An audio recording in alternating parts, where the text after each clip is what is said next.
There was a vantage on the Hokage monument, where one could rest atop the space theoretically set aside for the Godem, and see the Yondaime's face in profile, beneath the stern visage of his predecessor and successor.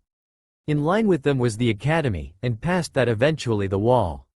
Further, much harder to see without a ninja-trained eye, one would find the clearing where Hitaki Kakashi had just had an unexpected and unpleasant encounter, that being the reason he sat atop the mountainous ridge that bordered one side of Konoha.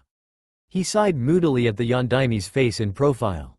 He knew he was sentimental, at times, given his propensity to brood while staring at the memorial stone or other things, but he was still a ninja. Knowing that his teacher wasn't truly able to hear him, he didn't utter a word of the thoughts he wanted to share with his mentor. Your son will be a strong ninja. That was true, beyond a doubt. The boy had power, unquestionably. My first proper meeting with your son was me punching him out. Unfortunately, that part was true, too. He pulled his book from his pocket, flipping to the prologue and trying to lose himself in the text, which he'd read many times before. He hadn't finished it yet. He kept stopping at page 12, right when Akito finished thinking about his surroundings and should have gotten to the point of the story. This attempt didn't even get past the first page. How could he try and set things right after that? He'd actually somewhat hoped for a chance to train the boy, the chance to pay back some of what he owed to his teacher. And undoubtedly, Naruto was going to receive a merit promotion after that. But damn it all, he'd reacted on impulse, not properly thinking things through. He was former Anbu. He'd actually known about Naruto's situation all along, and what had he done? He forced his eye to the text once more. There is a place in the mountains, he began, before another fit of self-disgust prompted him to react without thinking. He flung his book away from himself, into the night sky over Konoha. Shit, he thought dully, watching it soar away, arcing out a respectable, ninja-flung distance, vanishing between a row of apartment buildings below, halfway across Konoha. That was going to haunt him, and now he didn't have any kind of meditation focus at all. Maybe he could find Guy, pick a fight. The annoying loudmouth was reliable for that much, at least. His restless attempts at thinking were interrupted when he detected a Kunoichi bounding up the cliffside below him, telltale orange book cover in one hand. He resigned himself to the inevitable apology he'd need to use and forced himself to calm. He did allow a small blink of surprise when Mitarashi Anko topped the rise and gave him a stern look, one eyebrow raised as she tossed the book in the air lightly, then caught it, saying nothing. My apologies, he said, rising to his feet and sweeping her a polite bow, putting a smile on his face behind his mask. I was so excited, the text simply leapt from my hands. I'm sure, she retorted. Is this your idea of how to meet women? He gave a false, rueful chuckle, then scratched the back of his head nervously. Maybe I've happily stumbled across a secret technique? She stared at him with a particularly piercing, amused stare, her pupil-less eyes boring into him, making him wonder uncomfortably how deeply into him she saw. She mused, tucking the book into her jacket. Tell you what, come down to my apartment, and I'll show you something more interesting than silly stories, huh? He stared at her in real surprise, then covered with another nervous laugh. What an unsettling woman. No wonder she had been made a special Junin. Oh, no, that won't. I didn't really make that a choice, did I? She asked, raising her other eyebrow, her grin suddenly becoming much more predatory. I have this thing, you see, about people chucking books at my head when I'm going home after the day's over. So you can either come with me to my apartment or… Kakashi was not amused. He kept his expression genial and prompted, or, after the woman trailed off, managing to sound innocently curious. Or I'll tell Guy you're so distraught, you are doubting your worth as his rival, she determined. I can see you're in a funk over some shit you're not going to talk about, so since neither of us get our favorite vice, and because, as mentioned before, you chucked a book at my head, we're going to settle for a lesser vice for both of us. Damn it, that cold-hearted bitch. This was not what he wanted right now. You can keep your mask on, and you don't have to listen about why I'm pissed, she added, giving him a flat stare, hands on her hips, her jacket flaring wide and revealing most of her figure to him. I think you already mentioned something about a book in your head, but I'll admit, I can't quite recall the connection at the moment. Maybe if it had been mentioned more? Suit yourself, she said with a shrug, turning around, marching back down the cliff. I'm sure Guy's up at this hour. God damn it, That same low blow. Wasn't she supposed to show creativity by searching for some other weak point to use against him? Well, you'll give me my book back afterwards, won't you? He asked lightly. Good boy, she said in answer, briskly leading the way down the cliff. I'll let you get away with this once, he protested half-heartedly.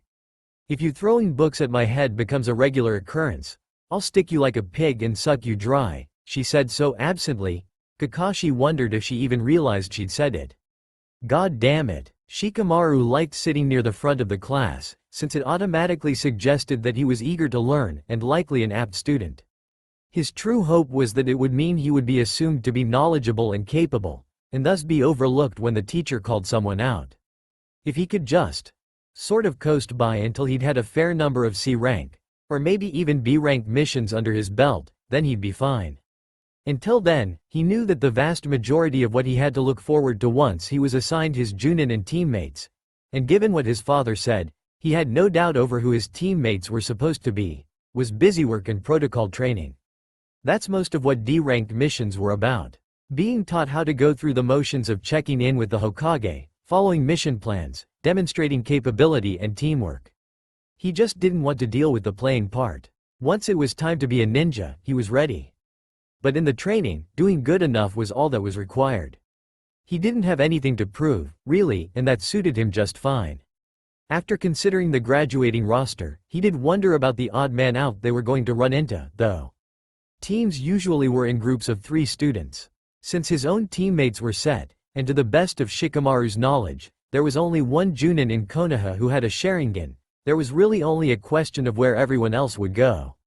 Ostensibly, Sasuke would be under Kakashi, and then, how to balance that team? What other Kekkei Genkai and special techniques could be assembled into strong teams with the remaining numbers? He amused himself putting together teams in his head, trying to imagine how the combinations would work. It would have been easier if Naruto had passed, he thought idly, glancing at the other students in the classroom. Otherwise, one team was going to be one man short. His eyes happened to catch on the clock, and he frowned, sitting up straighter. It wasn't like Iruka to be late. He seemed to have taken some special interest in Naruto. Perhaps he was consoling the boy for his failure? Before he could pursue that thought, the door opened and Naruto, the very boy in question, stumbled in, looking over his shoulder before turning his gaze forward, his gaze bleak. One hand went up and absently adjusted his headband. His Hite 8 of Genin rank? But, well, whatever. That meant that Naruto would round out the missing man, making the teams more balanced. That was probably good. Shikamaru's gaze went immediately past the strangely subdued Naruto, to a ninja that Shikamaru wished he didn't recognize, Mori no Ibiki. ANBU's best torturer and Shikamaru's father frequently met to discuss work, and some of those discussions had happened around him. The torturer was incredibly watchful of his tongue, just like Shikamaru's father, but never made any attempts to hide what his function was. Why would he be here? The question was quickly given voice, Sasuke shooting Naruto a dark, skeptical look and snorting, "What's the loser doing here? This is for graduates." Naruto's response, rather than to rage and snarl, was to give a pointed, mildly forceful, "Fuck off." Sasuke gave a surprised look at the response, but before he could say anything else, Ibiki cleared his throat loudly. "Take a seat, Uzumaki," he said tersely. Naruto nodded wordlessly and retreated to a seat near the back, almost as far as Shino, but away from Sasuke. "Naruto, you shouldn't be a jerk to Sasuke-kun," Sakura declared, finally recovering from her shock over Naruto's behavior. "Oh, get over it," Kiba barked, before turning to the teacher. "But, seriously, if you're a sensei, what happened to Iruka-sensei? Why is Naruto here?" "Amino Iruka will not be returning," Ibiki said simply. "I have team assignments for all but 9 of you. When you are given your assignment, you are dismissed. You can return here in 2 days to meet with your Junin-sensei." At that, he began tersely listing team numbers and assigning students to their groups. When he was done, the 9 remaining students were Sasuke, Sakura, Ino, Choji, Kiba, Hinata, Shino, Naruto, and Shikamaru. Turning to them, Ibiki said without preamble, "Your assignments have not yet been finalized, due to an unexpected roster change. Last night, while performing his duty to Konoha, Amino Iruka was slain in combat by a traitor to the Leaf. The already still classroom suddenly became much more silent. Sakura, already standing, wobbled, almost falling back to her seat, but shaking her head furiously. What? How? What about Mizuki-sensei? Isn't he Iruka-sensei's backup? He was the traitor, Naruto answered, his voice carrying despite being muffled in the crook of his arm. All eyes went to the orange-clad boy with his face hidden on his desk. I killed him. Before anyone could challenge the claim, the scarred torturer confirmed, killing a Chunin-ranked enemy ninja in service to Konoha conferred a merit graduation. Furthermore, Amino Iruka's last act was to confirm Uzumaki's qualification as genin, and ask that his own Hite 8 be left to him. Ibiki paused, looking at the ceiling for a moment, as though to gather his thoughts, then leveled his uncompromising gaze across the class. Team assignments. There's a pretty obvious reason why Naruto would have known that, Sasuke interrupted, his gaze dark as he laced his fingers together beneath his chin. The loser obviously watched Mizuki attack Iruka-sensei. So? Naruto snarled, raising his head and narrowing his eyes. You think it was fun? Sasuke, Kiba said slowly in warning, while Choji began to look anxious. No, Sasuke said, narrowing his eyes, but not otherwise moving. It just means that if you had been better, Iruka-sensei would not have had to die. Wait, Sakura yelped, eyes widening. Naruto's responsible for that? I don't want to be on a team with Naruto in that case, either. No matter what. The part of the desk Naruto's arms rested on suddenly collapsed into splinters, and a pair of sharp blue eyes gave Sasuke a piercing, furious glare. Immediately, the entire classroom erupted into argument, even Hinata timidly trying to say something, though her words were lost in the brassy boom of Kiba's argument that Sasuke didn't know what he was talking about, and the lower rumble of Choji's opinion that Naruto hadn't actually said that. Naruto raged at the Uchiha heir silently. Shino observed quietly from his spot, hardly having moved the entire time the prospective genin had been assembled, and Shikamaru, watching from the front row, wondered when his gaze crossed Shino's glasses, if their eyes had actually met. Everything clicked together, then. The three who were silent, naturally. He wasn't going to get to wait until after he was well on his way to Chunin, after all. This was going to be an especially terrible day, and if Sasuke's argument carried weight, Shikamaru probably wasn't going to end up on a team with Ino and Choji after all. This was more than troublesome, this warranted a genuine curse. Damn. Quiet, Ibiki said, not raising his voice in the slightest, but instantly silencing the class as all eyes went to him. Even Sasuke's and Naruto's. The scarred man raised one hand to his head and swept off his bandana, prompting a squeal of fright from Ino, and a shudder from Sakura, who finally collapsed back into her seat. His scalp was lined with particularly hideous scars, probably a warning of what happened to ninja who made mistakes. In the course of your careers as ninja, you will naturally face death. I expect that this fact should be ingrained to your educations long before your graduation yesterday, be it in the classroom or on the battlefield. You will be expected to take lives. Turning his gaze squarely to Sasuke, the scarred man added, it is especially unbecoming to be frightened and jealous of a fellow ninja because he has crossed that milestone before you. It is as undesirable a trait in a ninja as destroying school property in response to an insult. For the last his heavy gaze swept to Naruto, who bowed his head and looked away. The Uchiha heir's face reddened as he looked away sharply, glaring at nothing. Ibiki instead put his bandana back and turned his attention across the classroom, lingering on Shikamaru for a moment. Not good. Very not good. Before we continue, raise your hands if you've been exposed to death. If you have ever seen a life end. Almost everyone raised their hands, some sullenly, some obediently. Shikamaru's hand was up with the others. Only Choji had his hand down, now looking at his classmates nervously. Glancing at Kiba, Ibiki asked, "Men dogs?" The boy nodded, his expression tight, forming into a scowl and growing defensive. Ibiki said nothing further, not questioning the validity of Kiba's opinion. Instead, his gaze went next to Sakura, studying her. And you? When I was younger, I saw a horse break its leg from a runaway cart, Sakura answered hesitantly. It couldn't walk after that, and so. She shrugged. Shikamaru realized it was now inevitable. There was nothing he could do to avoid it. Ibiki grunted. Alright, have you seen a life taken in combat? In a life or death struggle, not merely the course of nature? If not, hands down. Kiba and Sakura lowered their hands. Ibiki surveyed them all in turn, nodding slightly at Sasuke and not questioning.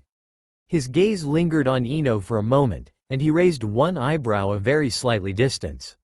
She quickly offered, when I was smaller, my father took me on a training trip. There was a bandit attack, and…" She shrugged, looking mildly uncomfortable. Ibiki nodded again, turning to Hinata. When I was small, a kidnapper from Kumo came for me, Hinata said quietly. My family protected me and killed the man to save me. Ibiki nodded at that, then adjusted his stance slightly. How many of you have taken a life? Hinata, Sasuke, and Ino lowered their hands.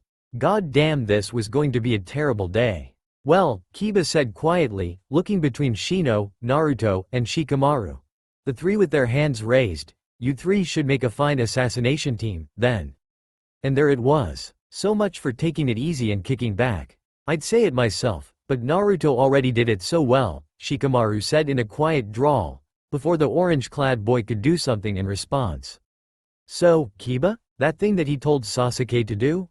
Go do that. The boy with the red markings on his face blinked, stunned.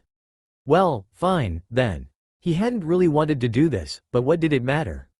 Whatever else he'd been in class, Naruto was capable of killing a Chunin. He would be an effective teammate, at least in that regard.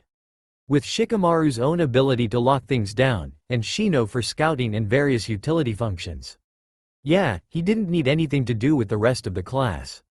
Shikamaru dropped his hand to his side, rose from his seat, and moved to the back of the classroom, choosing a spot midway between the wary Naruto and the still impassive Shino.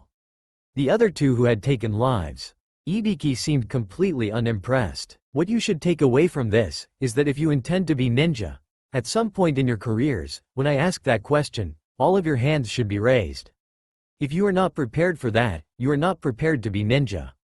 The door opened again, and Ibiki turned to look, seeming just as unimpressed at the pair of Junin who entered. Asuma was fairly familiar to Shikamaru, as was Kurenai. He didn't miss the way Kurenai looked immediately upset to see Ibiki in the classroom, or how Asuma's eyes narrowed, as though he had just sensed that something was very, very wrong. Ibiki, Asuma said, frowning slightly. A word, please? The burly man wordlessly left the room with Asuma, leaving Kurenai as the only authority in the room. So, then. The red-eyed woman trailed off as she blinked, surveying the class one more time. It seems that you were informed of the fates of your teachers, then? Shikamaru and the others managed nods. Right, well, there will be a memorial for Amino Iruka tomorrow. Given circumstances, you won't need to meet with your Junin until the day after. At any rate, in the face of everything. She cut off as Asuma's bellowing voice loudly snarled something, but for all its volume and how much it rattled the newly minted genin, it was so indistinct as to be incomprehensible. Well, Kurenai said somewhat hurriedly, her expression not changing. Despite that, we've pulled together and finalized your teams. You'd like to know that before you leave, right? Shikamaru pursed his lips, wondering if Kurenai had any idea how much hell was about to break loose. If Shikamaru understood things, and he was fairly confident he did, he was supposed to be placed on a team with Ino and Choji. Logically, the only teacher who could train Sasuke was the legendary, copy ninja, Kakashi. At an educated guess, though it wasn't by design, Shino and Naruto would each be intended for other teams, too. It would start with Sasuke and Naruto being placed on the same team, he just knew it. Being right all the time was starting to lose its luster. First of all, Kurenai said, scanning across the students, Team 7, Uchiha Sasuke, Haruno Sakura. She broke off as Sakura unleashed an annoyingly loud squeal of delight, even as Ino released a tortured wail. And Uzumaki Naruto. Sakura's cry immediately cut off with frustration. I refuse, Sasuke said flatly, just as some of Naruto's upset began to slowly transform into hope. You have to trust your teammates to watch your back. The loser let Iruka-sensei die. That girl and I have both already explained that we want nothing to do with such a teammate. Yes, being right was rapidly becoming less fun. Yeah, Sakura chimed in happily. Someone else can be on our team. Like me, Ino interjected quickly. Kurenai pursed her lips, frowning. I wouldn't mind being on a team with Naruto-kun, Hinata managed to offer, her voice trembling. I could trade, maybe? That is not how this works, the Junin sighed, shaking her head. Your teams are picked based on a balance of abilities. So you're sticking a total loser with the two of us, Sasuke interjected, shaking his head. I know I placed best in class, and Sakura at least has good grades, but now he's getting placed with us on account of his pity qualification? Shikamaru had seen it coming, and been quietly preparing the jutsu. Even so, he only just barely managed to snare Naruto in the shadow bind before he could leap from the ruined remnants of his desk at Sasuke. Naruto's wordless snarl of rage drowned out his own quiet announcement of a successful technique. Shikamaru gave a pointed stare to Shino, who he trusted was silently observing everything that happened, even as the shadow user's body started to tremble from the effort of restraining Naruto. He was freakishly strong for his size. It wasn't hard to imagine that strength tearing Mizuki apart. I believe this point to be evident, the Aburame boy remarked suddenly, startling the other genin as he spoke for the first time that day. The first time ever, when he hadn't been called on, actually, but I disagree with your judgment. The combat award that Naruto-kun has earned is significantly more meritorious than any amount of bookwork or classroom exercises. While it is true that historically the lowest-rated student in class was paired with the highest-rated student to strive toward a balanced team, that stricture seems to no longer apply. In point of fact, this would make your hypothetical team imbalanced by including the two theoretically most capable students in the classroom along with the only proven one. Though he looked puzzled by the specifics, Naruto managed to determine that Shino was standing up for him, and his struggles lessened. Relaxing, slowly releasing the bind, Shikamaru threw in his lot with the orange-clad boy. Best be on good terms with them both, something he was glad that Shino seemed to have grasped as well. That seems accurate to me, Shikamaru agreed with the insect controller. I think that Naruto's gone through a lot more trouble to prove himself a capable ninja of Konoha than either of his teammates. What a pain. Don't talk down to Sasuke-kun. Sakura whined. Okay, Kakashi said cheerfully as he strolled into the room. Sorry I was late, but there was this thing and. Anyway, never leave home without a good set of lock picks. He trailed off, surveying the genin remaining in the room. Right. I'll be the teacher for Team 7. Suddenly, I don't want to be on that team anymore either, Naruto said with disgust, glaring at the legendary copy ninja with undisguised scorn. I like Sakura-chan, but I don't think dealing with Sasuke's worth it, especially since you're the asshole that punched me out when Iruka-sensei was trying to tell me his final words. I thought I hit you hard enough that you wouldn't remember that. Kakashi said brightly. But that doesn't mean we can't be friends, does it? Teams are built on trust, huh? Well, someday I'm going to be Hokage, and to do that, I'll need a team with a better teacher than you, and a better teammate than a certain person. I don't think I want to learn anything you could teach me. I'm ready to kill and die for Konoha if I have to, but not with you. For a heartbeat, since he was specifically searching for it, Shikamaru was certain that he saw genuine, deep hurt in Kakashi's visible eye, before the Junin chuckled, one hand going behind his head in a practiced, disarming gesture. You know what? I think these team assignments might need a second review after all. Kurenai gave him an unimpressed, disbelieving look. Asuma's going to be pissed, she muttered, in a voice that probably wasn't meant to be overheard. Realizing she'd spoken too loudly, she shrugged, giving up the pretense of maintaining an aloof demeanor. It's on your head. After that, she marched out through the door. Ha, Kakashi chuckled weakly, surveying the genin, now currently confused as to what their assignments were. Well, why not let us choose our own teams? Shikamaru suggested, shaking his head. Simple and easy, Shino-kun, Naruto-kun, and myself will be fine. You'll have to train a certain Kekai Genkei that we don't have, so everyone's happy because we'll need a different teacher. He noted the way Naruto started at that, the surprise and relief in the other boy's eyes. That was just sad, but as far as Shikamaru could tell, he really was probably one of the stronger ninja in the room. Especially with how badly he'd strained Shikamaru's binding jutsu. For a moment, Kakashi looked like he was considering it. Then he shook his head. No promises, but you've been through something unfortunate recently, so let's set aside today's anger, calm down, and approach this all over again after the memorial service. I think we all might feel better after we made peace with these troubling events. It's dark right now, but remember, it's always darkest before the dawn. With that, the Junin offered what appeared to be an unreasonably happy smile behind his mask, and then vanished in a whirl of leaves. I don't want to be on a team with the loser, Sasuke muttered quietly, to no one in particular. Oh, shut up, Kiba grumbled. If you weren't being such a whiny princess, we would have gotten our freaking teams today. Shaking his head, Shikamaru turned slightly to Naruto. Plans for later? He asked. Naruto started again, breaking away from the argument forming between Kiba and Sasuke, shaking his head at Shikamaru. Not really, he mumbled. Maybe, Ichiraku's. Shikamaru wasn't sure what that was. Alright, hey, Shino-kun. What do you say as marked veterans go grab some lunch and talk about prospective team assignments, huh? That is agreeable, Shino remarked, rising from his desk. The trio was halfway to the door before Ino asked, when you get a merit promotion, do they just let you get away with breaking school property like that? She seemed more amused than genuinely insulting. What are you referring to? Shino asked mildly in return, before Naruto could retort. Ino's cheeks turned slightly pink, and she looked annoyed, gesturing to the desk that Naruto had smashed except, now it wasn't smashed anymore. The section that Naruto had broken apart was intact again. At a thought, Shikamaru glanced to the floor, watching a stream of small insects retreat into the taller boy's coat.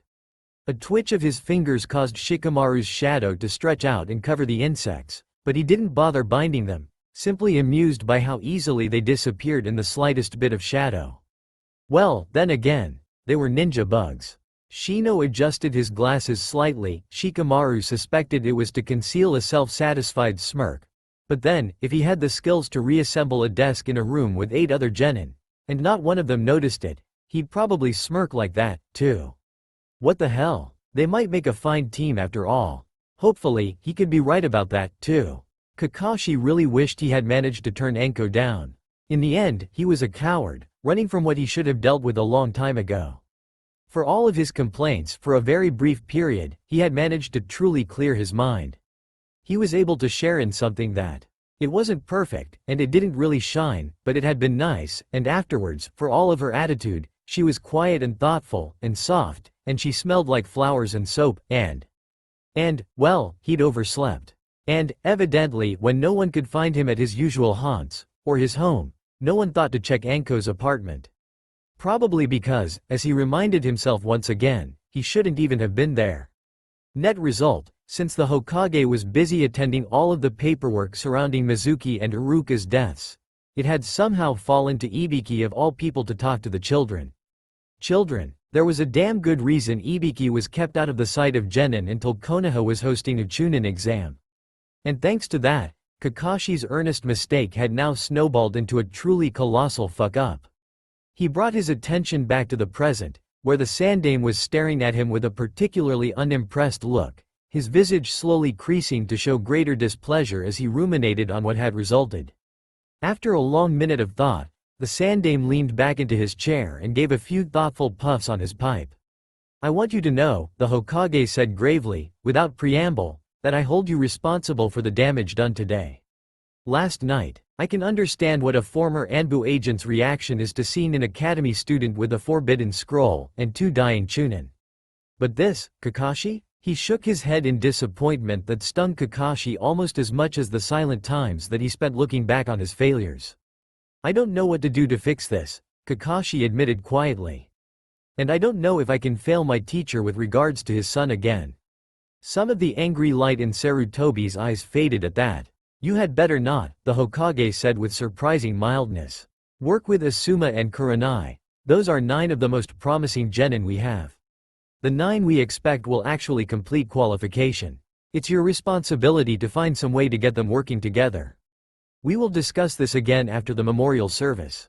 Kakashi knew a dismissal when he heard one, and accepted this one gratefully. The old man had a knack. He could make a powerful ninja feel lower than a worm with only a few careful words. Outside of the tower, he spotted Anko, looking relaxed and far too satisfied with herself for his tastes. She spotted him and gave him a faint smirk, changing course from wherever she was headed to align with him. Just perfect. The one person he could most easily blame, other than himself. Anko, he said in a level voice. Kakashi, she returned. You look like hell. It may have something to do with last night, he returned. You're a legend for being late. Can't pin that on me, she countered without hesitation. Come on, the dango stall I couldn't make it to last night is open now. I'll treat you. Thank you, but I've had enough problems thanks to. Before you finish that comment, let me just say that those who live in ninja houses should not throw books. It was a paperback, he said, more tersely than he would have liked. Why was she suddenly so keen on needling him, anyway? If you're any kind of ninja, I'm sure it wasn't dangerous to you. I've seen a man killed with a book, she countered. It was amazing, actually, the book was opened, and then, it acts like a kind of buzz saw. One paper cut per page, and yeah, that could really have harmed my delicate Kunoichi complexion. That book could have crippled my infiltration abilities. I'd like it back, now, if you don't mind. And I'd like you to be a bit more responsive, she countered, uncaring of the fact that they were surrounded by other ninja. And especially Anbu. That were on their way in or out of the tower.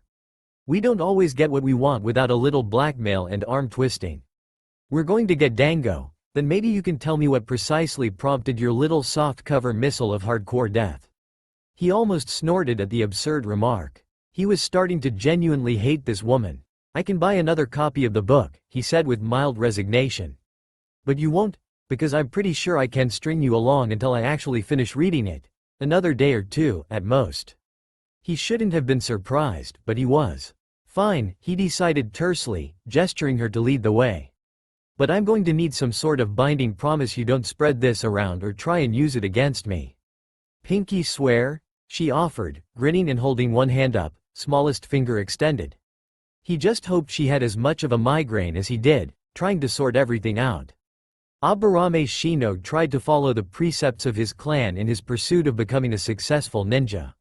One of his family's prized attributes was an interesting, if unintended side effect of tending the Kakaichu, namely a love of logic and a suppression of emotion. The Kakaichu could easily be disrupted by uncontrolled emotion at some levels. Pheromones, increases of blood pressure, heart rate. And so, in the process of being the best hosts possible for their partner insects, the clan as a whole seemed cold and methodical. Shino was keenly aware of the fact that this put a divide in how he was perceived by other ninja in the academy, but his clan had cultivated that as a strength, too. In truth, he considered himself and Nara Shikamaru to be very like-minded in many ways, even if the shadow user had cultivated a lazy, uninterested persona. Looking at his potential allies logically, Shino was confident that his abilities would find an adequate role in any combination of the remaining genin. He had a hard time spotting any one of the remaining 8 genin that hadn't been assigned a team yet and thinking he couldn't use his skills with theirs to better effect. The major setback on that front was the fact that he had been warned by his clan that the standoffish persona he and his family wore would make forming solid bonds difficult. He also was completely aware of the fact that a great many people were made uneasy by the Aburame clan's ability to host the insects within their own bodies, and the fact that they generally did not go to much real effort to hide their connections. A special Junin making that divide between Shino and his classmates more obvious was not a helpful step forward. So, as one of the 3 that had been singled out by the unfamiliar teacher who told them that Iruka was dead, he followed quietly a half-step behind Shikamaru and Naruto as they strolled down the street. Shikamaru had his arms up, fingers laced behind his head as he stared contemplatively at the sky. Naruto stood to one side, walking with him, but shooting regularly confused, wary glances at the Naraboy. My parents figured that I might want to hang out with my teammates, Shikamaru said, glancing at Naruto sidelong. So, they gave me some money for lunch, of course. They also thought that I'd be teammates with Choji and Ino. So unless you two cannot eat in Akamichi, I can cover all of us, probably. So, what are you in the mood for? I like ramen, Naruto answered quietly. Shikamaru gave a thoughtful grunt at that. How about Senzo's, he suggested. It's a noodle house not far from where I live. I know they serve ramen, too, but I'm in a mood for udon. Naruto nodded, seeming surprised again by the gesture, then looked back curiously to Shino. Shino offered a short nod, explaining, I have no complaints. In point of fact, he brought a boxed lunch from home, But if Shikamaru was trying to arrange a team-building exercise, he could ignore it for the time being. There were plenty of Kakaichu with his clan, so even if it went bad, it wouldn't go to waste.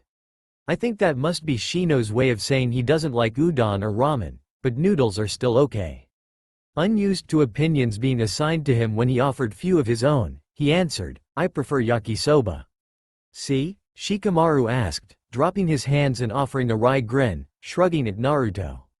You're being weird, the Orange Clan genin decided, looking at Shikamaru askance. He is being logical, Shino countered. When Naruto turned inquisitive blue eyes back to him, Shino clarified, as has been iterated before, the life of a genin, or that of any ninja, is in the hands of his teammate. Shikamaru-kun is attempting to win our friendships and encourage bonds of trust between us, so that when the times comes, and it's a life or death struggle, we will save his life. As I will likewise expect him to do for us. Fuck, Shikamaru muttered in the same wry voice, giving Shino a newly appraising glance, shrugging again as he grinned. Yeah, okay, he saw right through me. You're trying to get on my good side so I'll save your life someday? Naruto asked doubtfully, shooting Shikamaru a suspicious glower. Well, take that sentiment, which I believe Shino-kun here actually agrees with, and compare that to your other options in class. Who would you rather be on a team with? The guys who tell you honestly that they're approaching the problem like ninja, as an obstacle to be overcome. Or maybe a certain Uchiha, who cares more about nursing his hurt pride. Indeed, Shino agreed. It is strange that we be put together merely because of certain incidents in our past. After a pause, he admitted, I found the reactions of some of our classmates quite disappointing. That unknown Junin, Morino Ibiki, Shikamaru supplied helpfully, rounding a corner and gesturing to a restaurant down the block. He's a special Junin. He's in charge of interrogating people, Naruto added quietly. Shino adjusted his glasses to mask a facial twitch. This Ibiki character sounded like someone he should be aware of. Given Shikamaru's father's position, it was a given he would probably be peripherally aware of most of the important people in Konoha. After all, Shikaku was the current Junin commander. Shikamaru gave Naruto a thoughtful nod as they walked through the entrance of Senzo's, a noodle shop that seemed to be doing slow business, most of the lunch crowd already dispersed. An aged man that Shino guessed to be the proprietor looked up and called out a greeting that died in his throat as his eyes tracked across the three. Either not noticing or not caring, Shikamaru raised a hand in greeting, calling back, Yo. Table for three, Senzo-san? Shino's attention was wholly absorbed by a somewhat unexpected phenomenon. I were about to close up, actually, until dinner, the man said, not trying to conceal his derision for Naruto. Huh, Naruto grunted, his expression hardening, though he said nothing. Shikamaru released a tiny sigh. Troublesome, he muttered. More loudly, he said, Senzo, I've been coming to this place for years. You don't close in the afternoons. What's going on, really? Some sort of yearly cleaning? Shino realized that Shikamaru was playing a careful game with words, and that Naruto could jeopardize whatever strategy the shadow user was trying to establish. Before Naruto could follow up with the smart remark his face said he was intent on forming, Shino clapped one hand on his shoulder. The orange-clad boy started, twisting free and turning around, regarding Shino suspiciously. Shikamaru-kun's negotiation may take some time, he said very quietly. A snack may not be uncalled for. When Naruto's expression shifted to confused, Shino reached into his coat, finding the inner pocket where he stored his lunch easily. Shikamaru glanced back, then turned his full attention back to Senzo as the old man shook his head. No, just, as I'm getting older, it's harder to keep the shop open all hours. Grudgingly, Naruto nodded and accepted a rice ball after Shino unwrapped the meal, wolfing it down voraciously. Come to think of it, Shino had no idea what Naruto's presumed time with Ibiki was like. He may not have eaten since the previous day. And it's only because you're feeling old and infirm, not because, say, you wanted to ensure that if Konoha were attacked by ninja, everyone would know that you didn't welcome them to your establishment, right? Shikamaru pressed. Shika-chan, the old man said shakily, I have no problem with ninja. You know your family has eaten here for years. So, my family is welcome, Shikamaru continued, nodding. But for whatever reason, my prospective teammates are not? No. The man protested, glancing fearfully at Naruto. Shino could tell the glare was not intended for him. Though, to be fair, any number of restaurant owners were uncomfortable around his clan. That might not be entirely unexpected. But what issue would this man have with Naruto? Perhaps a legendary victim of one of Naruto's pranks? So my teammates are welcome? Shikamaru asked, giving the man a dubious look. As it is, you're being really confusing. See, all of us here are genin, that means ninja. If there's some legitimate reason you have to treat any of us differently, I'd really like to hear it. Because from the lowliest of genin, to the highest ranked Junin commander, we are all ninja. We are willing to kill and die for the city. And you don't want to sell us food because. Senzo worked his jaw for a moment, then his expression darkened. I will say no more of this, he declared. We are closing, and I cannot serve you. Shino handed the rest of his lunch to Naruto, countering whatever outburst he had planned with the need to gobble down the last of the rice balls. Our time is not well spent here, Shino noted. The time of any ninja, Shikamaru agreed. Well, whatever. I don't really get it, but if Senzo doesn't want to serve ninja, I'll spread the word. Let every ninja know they shouldn't eat here. Senzo winced at that, visibly stung, but said nothing else. Shino allowed a smile, hidden behind the collar of his coat. The man's business would not do well in a hidden village if there was a reputation of ninja avoiding it. The three left silently, until they reached the street, and Shikamaru unleashed a quiet curse. Change of plan. Let's do a practice D-rank mission, the shadow user decided. What's a D-rank? Naruto asked, either distracted by the idea, or wanting to change the subject away from the old man's reaction to him. You should have paid more attention in class, Shikamaru noted. First of all, tell me what you did to piss that old man off. I never knew Senzo had it in him to be such a prick. What brought that on? Shino wasn't sure it was wise to pry so soon, but acknowledged a certain curiosity of his own. Something from when I was really small, Naruto muttered, looking away. I'm not joking about this, but it's an S-rank secret, and I don't want to talk about it. That man is a civilian, Shino observed. He should not know an S-rank secret. I agree, a new voice broke in, all three boys turning in surprise to look at Shikamaru's father. He glanced sidelong at Senzo's, where a pair of Anbu were walking through the doorway along with a grim-faced Yamanaka Inoichi. Now, Shika-chan, you were looking for a place to speak with your future potential teammates and have a peaceful lunch, weren't you? Yeah, Shikamaru agreed, though his attention was entirely on Senzo's shop. The blinds over the windows went down, and shortly after that, Shino lost contact with the few Kakaichu he had left in the entrance by habit. Shikamaru sighed and shook his head, while Naruto blinked in confusion and Shino felt a sudden loss of interest in the restaurant. Anyway, Naruto-kun, Shino-kun, this is my father. We've met, Naruto and Shikaku said simultaneously. Shikaku wasn't as scarred as Ibiki's, but the tracks of some ancient injury still marked the right side of his face, coloring and twisting slightly when the man smiled. Yes. Well, sorry about that trouble this morning, Naruto-kun. He turned his attention to Shino. And you must be Aburame Shino-kun, the genius of your clan. Shino wasn't sure what to make of that. He nodded, bowing in greeting and acknowledging, I recognize you by reputation, even though we have not formally met. Well, now we have. The man said brightly. So, you kids look like you could use some food. He gave an apologetic smile to Naruto. I know what you had for breakfast wasn't very good. Naruto nodded eager agreement at that remark. Alright, as Shikamaru has probably already determined, your best course of action is to go home and do a mission for my wife. Run along, now. The three quickly turned and did as they were told, shortly reaching a sizable home. Wow, Naruto gawked, staring up at the second floor from the street in disbelief. You live in an estate. Shikamaru shrugged. Only place I've ever lived. I have nothing to compare it to, he said dismissively, pushing open the entrance and stepping inside the grounds. Shino wouldn't call it an estate by any means. A home, absolutely. It had a yard and a low, private wall, somewhat meaningless, in a ninja village, so only for decoration, and was stately enough.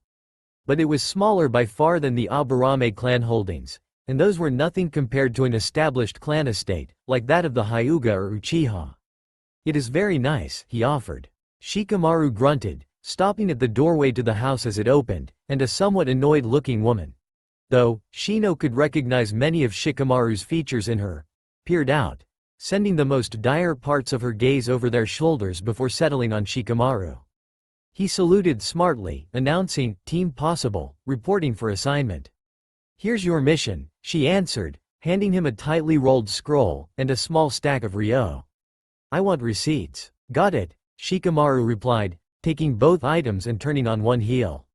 As the door shut, he began in a somewhat lecturing tone. "Before a ninja can go on rank C missions, generally, the lowest rank of real missions, they have to prove to their teachers and the Hokage that they have teamwork skills and can hold it together. So, D-ranked missions are basically charity work that genin in training, or some ninja who have pissed off the Hokage, end up getting assigned." "Charity work?" Naruto asked, annoyed. "Hey, you want to be Hokage someday, right?" Shikamaru asked, unrolling the scroll and glancing across it. It was a list of grocery supplies. "What does that have to do with this?" "There's a saying about that," Shikamaru remarked absently, pulling a pen from his belt pouch and crossing "fresh onion" off the list. "The journey of 1,000 miles begins with but a single step," Shino quoted. "Huh?" Naruto asked in confusion, glancing between Shikamaru and Shino. "I don't get it. And why did you cross something off the list we didn't get?" Shikamaru instantly shot a nervous glance over his shoulder, towards his distant home, then shook his head and turned back to the list. "Because I don't like onions, and for a few weeks they're out of season, meaning I can claim I didn't find any and she'll probably buy it.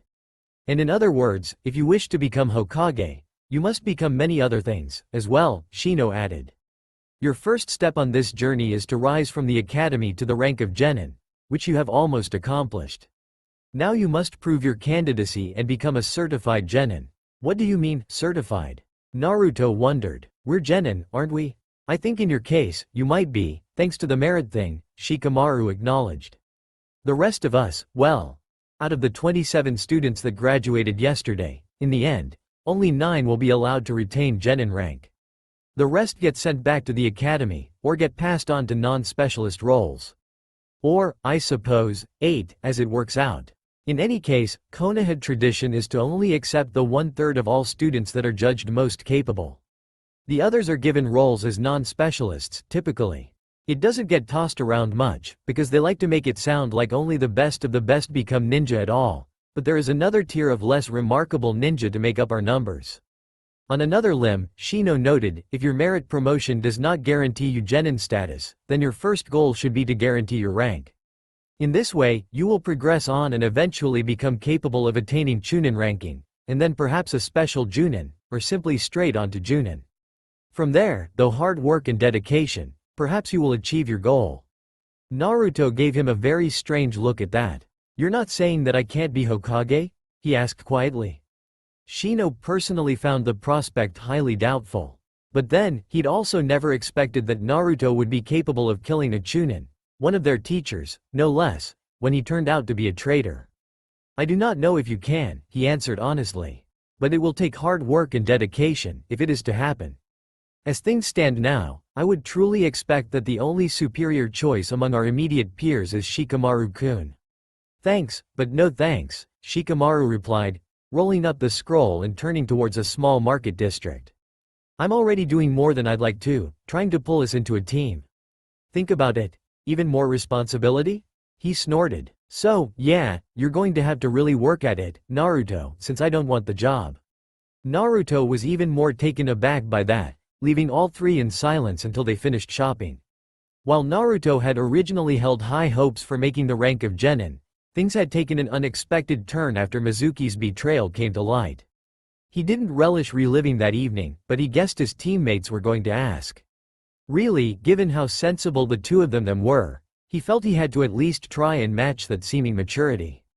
It really sucked that the three of them had gotten lumped together because they had taken lives, but they were trying to make the most of it, and hadn't mocked his dream of becoming Hokage. He had wanted to be with Sakura more than anything, but he couldn't imagine that, not now. That bastard Junin and Sasuke together? Add in the fact that Sakura could be, well, mildly standoffish when Sasuke was around, for some reason. A team of people either indifferent, or straight up out to get him. Or Shino, the quiet, surprisingly wise-seeming bug user, and Shikamaru, the alarmingly honest and methodical shadow user. He wasn't positive, but he was pretty sure it was Shikamaru who had frozen him stiff when he was about to kick Sasuke's ass. As much of a pain as that was, he realized it was another of Shikamaru's logical bids at building teamwork. And what did he really have to complain about? He could prove he was better than Sasuke by kicking him around the classroom. Probably, but Shino had then gone and said that a merit promotion was superior anyway. So, all that Shikamaru had really done was save him the trouble of actually doing it, and maybe giving himself more trouble with his teachers. Alright, his pride had taken worse blows than that throughout the years. He didn't like being locked down like that, but afterwards, given Shikamaru's dedication to the three of them getting some sort of actual lunch together, it wasn't worth complaining about. Plus, Shino's weirdly subtle remarks were making him feel stupid. No reason to act really stupid. Shikamaru explained a bit more about D-rank missions on the walk back to his home, and once they delivered the groceries he led the trio around the back of his house, where there was a small private training ground. Beyond that was a gate in the wall, leading to the street in the direction of what Shikamaru offhandedly explained was the private section of forest that his family owned outside of Konoha. The shadow user had bought himself some dango on the grounds that Naruto and Shino had already had a snack, and was absently tracing a regular, even grid into the ground with the skewer.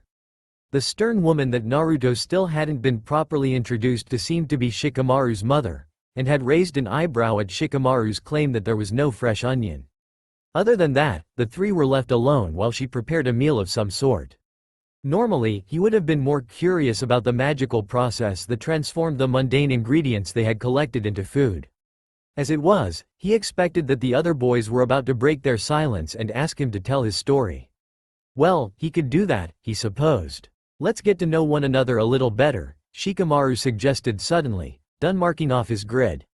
He glanced at the other two and said, "I'll go first." Clearing his throat, he gave a polite nod of his head to the others and began. "My name is Nara Shikamaru. I like sleeping, games of strategy that require minimal effort, and reading. I don't like bossy women, onions, and people who don't think. My dream is to become a successful but unremarkable shinobi, and retire after passing on the secrets of my clan." He nodded at Shino expectantly. Shino nodded in return, continuing, "My name is Aburame Shino. I enjoy reading, practicing techniques in my family's style, and encountering new, rare forms of insects. I do not appreciate intolerant people, and those who cannot recognize that every life, no matter how small, is part of a greater whole." After a pause, his brow furrowed behind his dark glasses slightly, and he explained, "I do not like people who step on bugs. My dream is to become a successful shinobi, perhaps in Anbu, and develop new techniques that will be used by future generations of my clan." Recognizing that it was his turn, Naruto bounced to his feet, determined to try and meet his new teammates with the same civility that he had been shown. "I am Uzumaki Naruto. I like ramen, making new friends, and learning new jutsu, even if I mess up a lot at first. I don't like stupid jerks, or people who knock me out without even letting me explain what happened. My dream is to someday be Hokage, but I think you already knew that." Shino and Shikamaru nodded, Shino turning to look at the other boy's grid thoughtfully. "White or black?" Shino asked Shikamaru. Shikamaru raised an eyebrow before glancing at his grid and said, "White, no offense, but give yourself a 4-stone advantage." Naruto had no idea what that meant, but Shino gave another nod and touched 4 of the intersections in the grid with a fingertip. A small cluster of the boy's Kakaichu ran down to cluster there, leaving dark circles where he touched. "What's this?" Naruto asked, genuinely intrigued. "This is Go," Shikamaru said, glancing at Shino. "It's a strategy game I happen to like." He spent a few minutes explaining the rules as he and Shino played. Naruto couldn't help but think it looked incredibly dull, himself. When Shikamaru touched the grid, a small cluster of Kakaichu obligingly ran in from the edge of the game board, clustering in place with wings spread, making not quite white circles, but brighter, slightly shiny spots. "I am not very skilled at this game," Shino acknowledged, when Shikamaru seemed to outmaneuver him, capturing Kakaichu left and right. "However, this application of Kakaichu was taught to me by my clan at a young age. This is considered a basic chakra manipulation exercise." Well, that made it somewhat more interesting again. Naruto doubted he'd be picking up bugs to live in his body anytime soon. They really wouldn't like the other resident, he was pretty sure. Still, he'd never had a clan teacher to give him additional guidance. That seemed like it might have been a nice edge. I will share something in confidence, here, Shino continued, not breaking from the game he was losing. Of course, now that Naruto knew that winning or losing didn't really matter, as much as practicing chakra control, he thought he could see why. My clan techniques are not a Kekkei Genkei, but I can trust you with some secrets, due to the fact that it may as well be. Specifically, we become hosts for our partner insects shortly after birth. Periodically throughout our lives, certain adjustments must be made before we can achieve fine control over our Kakaichu. I think I know where this is going, Shikamaru said dryly, nodding. Forfeit? New match, 6 stones? Shino waved a hand over the playing field, and all of the insects retreated, except for enough to mark 6 dark spots. To continue, Shino said, seeming unperturbed, one of these adjustments to allow fine-tuning of the Kakaichu is a price that must be paid in blood. I thought they ate chakra? Shikamaru asked, raising an eyebrow, already placing light spots on the grid. The Aburame boy did not nod. Until the host is mature enough, Kakaichu are by nature parasitic. They consume the host's blood as well as chakra. Regular ingestion of the blood of a more mature host is required to prevent the Kakaichu from harming their host initially. The training to adapt the females, the generators of our Kakaichu eggs, requires that they feed on non-Aburame blood and the chakra of their host simultaneously. It may take several attempts at this to correctly train the females and ensure their traits are carried on through all successive generations. From that point on, the relationship becomes fully symbiotic. The Kakaichu recognize that their life essence and well-being is connected to their hosts, and submit themselves to a finer degree of chakra manipulation. Shikamaru broke from the game and stared at the sky for a moment. Naruto tried to understand what the boy was saying, but it went well over his head. So, in order to keep your clan insects from eating you, you needed to regularly drink blood from your clan members? Shikamaru asked. Shino nodded confirmation. How much blood? Naruto asked, morbidly curious. A few drops suffice, Shino answered. The point of all of this is the following. After certain clan rituals, which I will not disclose, at the age of 8 I was taken on a training trip with my parents. We dressed as poorly defended traders and brought a bundle of silk-wrapped goods to the border of Fire Country. At a guess? Looking for bandits or outlaws to attack you? Shikamaru asked, raising an eyebrow. Shino nodded confirmation again. We were indeed attacked by bandits, as expected. With the aid of my parents, and to satisfy the requirements of my Kakaichu. He hesitated, not looking back to the board when Shikamaru touched another intersection. I would never be able to become a genin if I was dependent on my clan to supply me the blood I needed to restrain my Kakaichu.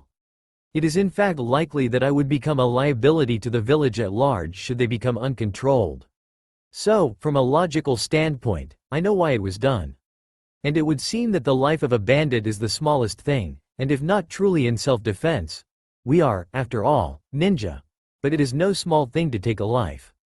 He paused again, scowling slightly behind his dark glasses. While not entirely senseless, my younger temper was permanently cooled by this realization. As a shinobi, I will take lives if I must. Killing for power and personal gain is a wrong thing. It is unfortunate that the secret of my clan's power has its roots in something like this. He shrugged apologetically. This saves me some trouble, Shikamaru said with a matching shrug. While my family techniques don't have those interesting side effects, the power of shadow extension has an almost identical requirement. I was 9, but it was the same thing. Go with the parents, dress up like poor traders, find some unlucky bandit, and yay, new power. He pursed his lips, shifting about and disregarding the game that had fallen by the wayside. I don't think this is actually that unique, all things considered. There's a really good possibility that other ninja out there have to do the same thing. I think the bigger point is that you not enjoy it. Did you catch Ino's remark about a bandit on a training trip? I bet you that's close to the same thing, but maybe she only needed to see it instead of actually doing the killing. It sort of makes sense, too. We're going to be exposed to that. Going through the academy, making the rank of genin, and then freaking out over the first time you kill someone? All that wasted effort, years of schoolwork, weeks training with a junin, a team being dissolved because one member dropped out. Naruto blinked in realization, considering what Shikamaru had said. That was an entirely different type of edge than what he'd been thinking. Interesting, Shino remarked, looking thoughtful. Hyuga Hinata's story may have a similar foundation? I think that was a legitimate failed kidnapping, Shikamaru mused. Then again, I can't actually disprove your theory. So, possibly. There's no sense beating ourselves up about it. There have been kids who made chunin before the age we made genin. Like Ibiki said, it's probably not like they got there without killing a few people. Naruto had to admit that was probably true. He really didn't want to relive that moment again. But they just said when they'd first killed, and why. He was confused about the morality of it. But then, they were ninja, weren't they? Wasn't it okay that he'd killed Mizuki? He cleared his throat, prepared to begin explaining when Shino abruptly raised one hand, palm towards Naruto in a warning gesture. He was taken aback for a moment and scowled, but then decided to say nothing, and just watch the Aburame boy. A few heartbeats later, Shino dropped his hand to his side, and just after that, Shikamaru's mother appeared, carrying a tray laden with bowls. "All right," she said, glancing across them, "be careful, the bowls are hot." "Thanks," Shikamaru said first, rising to his feet and taking a bowl, wincing at the heat. He quickly settled back to his original seat, balancing the bowl on his knee. Shino likewise collected a bowl and reclaimed his position, and Naruto belatedly followed suit.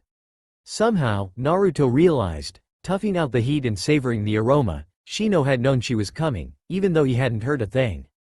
Huh, that was something else. She set the tray on one side of the makeshift game board, courteously avoiding any of Shino's bugs, leaving a teapot and 3 cups behind.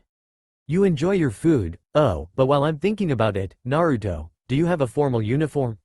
Not yet, he admitted nervously. That had been on his to-do list, honestly, but there was that whole Anbu detention and questioning thing. And after that, well, he wanted to eat, like Shikamaru had suggested. "Alright, Shika-chan, before Naruto leaves, loan him your spare." "Got it," Shikamaru agreed, already digging his chopsticks into his bowl.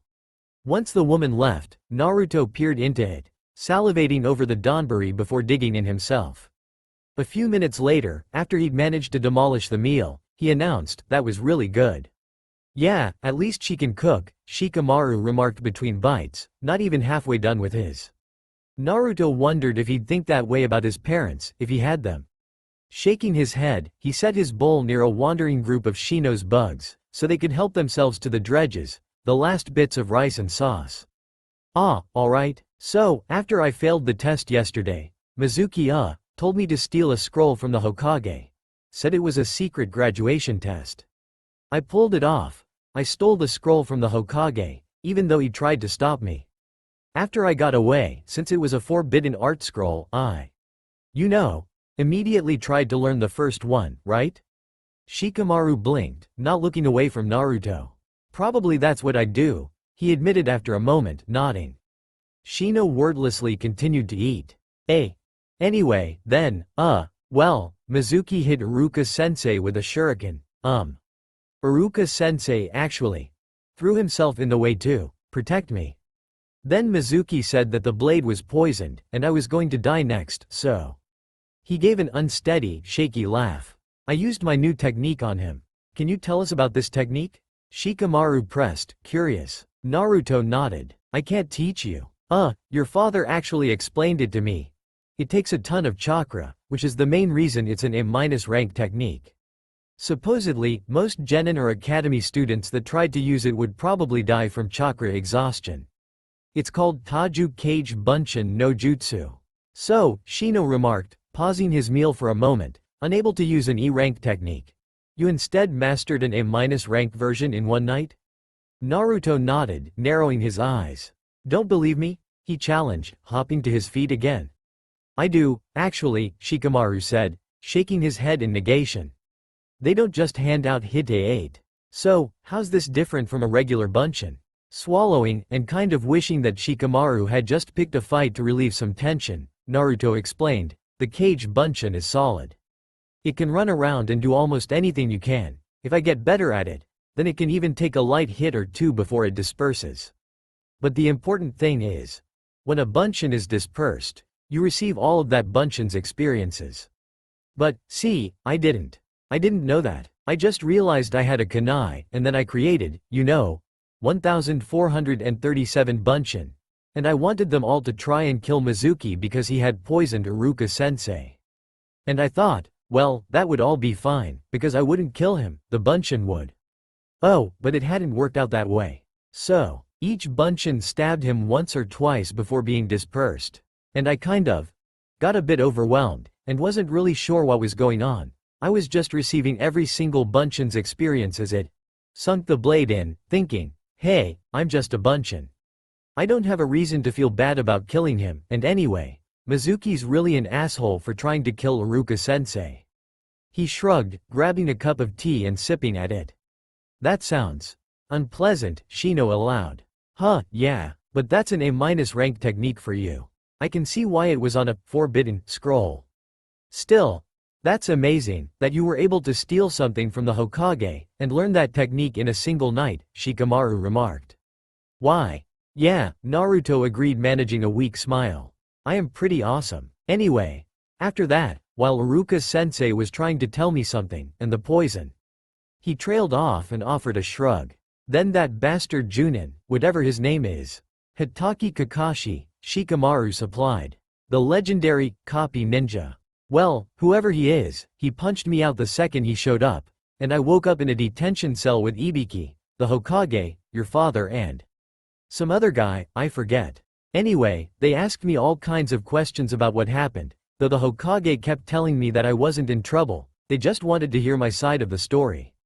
He shrugged. Honestly, I never would have guessed that Mizuki was a spy, Shikamaru admitted. I can imagine why they were so surprised. Including Hitaki Kakashi, Shino agreed. Naruto gave him a doubtful look. But really, the applications of being able to send bunshin out. You said you can create hundreds of bunshin? Shikamaru asked. Oh, yeah, Naruto said lazily, forming the seals for the B-rank version, popping 2 more of himself into existence behind him.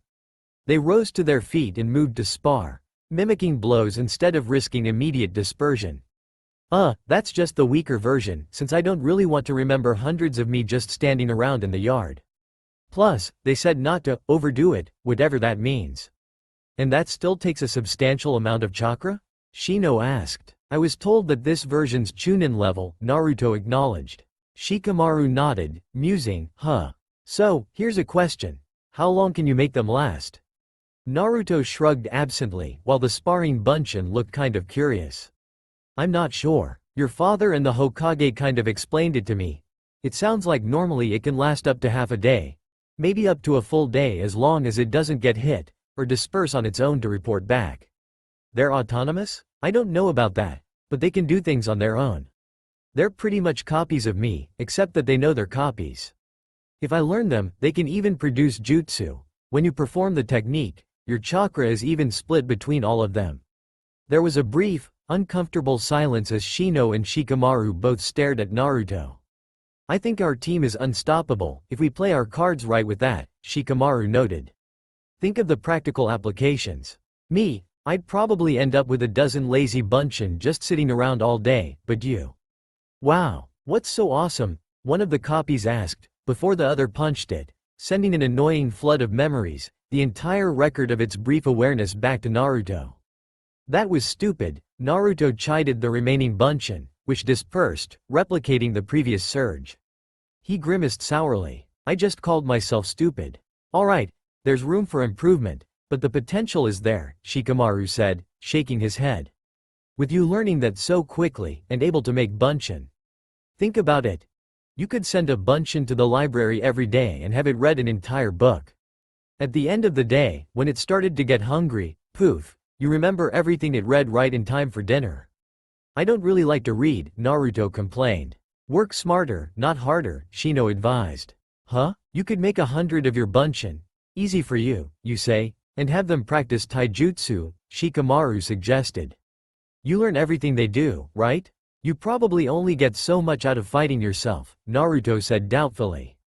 Though, he did have to admit, polishing his taijutsu. That did actually sound useful. If he had better taijutsu. Or, heck, any other jutsu he wanted to get better at. More importantly, if you can create hundreds of bunshin to practice taijutsu, you can spare a few for the library, Shikamaru pointed out. Think of the advantages of someday receiving an emergency mission to an unfamiliar country. You send a team of bunshin to the library, and they spend a few hours researching, while you're already running hard towards your destination. They finish their research and report back to you, and even better, anyone you told in advance can just go down to the library to warn you if there's an update, or something else you need to know. By the time they're done, you know almost everything the village can figure out, and you're a day's travel towards your destination. What Shino's saying is, making 100 bunshin to beat someone up is powerful, and takes a lot of strength. Using a few dozen bunshin to cleverly gain intelligence and practice skill. That makes a better ninja. Naruto was astounded. Shikamaru was making complete sense. Plus, well, it wasn't like he was happy with the thousands of memories of stabbing Mizuki to death. Maybe sacrificing a few bunshin to the library kami every day would help cloud that annoying blot. Damn, he had no idea he was really that powerful. And a better ninja may someday be a superior Hokage, Shino agreed, snapping Naruto out of his daze. Even as a teammate, your bunshin represent opportunities to help us train as well.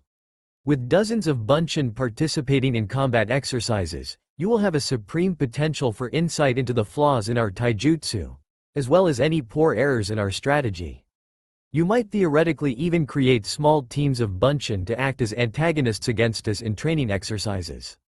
If I correctly understand my father's occasional remark that one should look underneath the underneath, then the true strength of this jutsu is not the ability to create an army, but in much more sophisticated applications of your own strengths.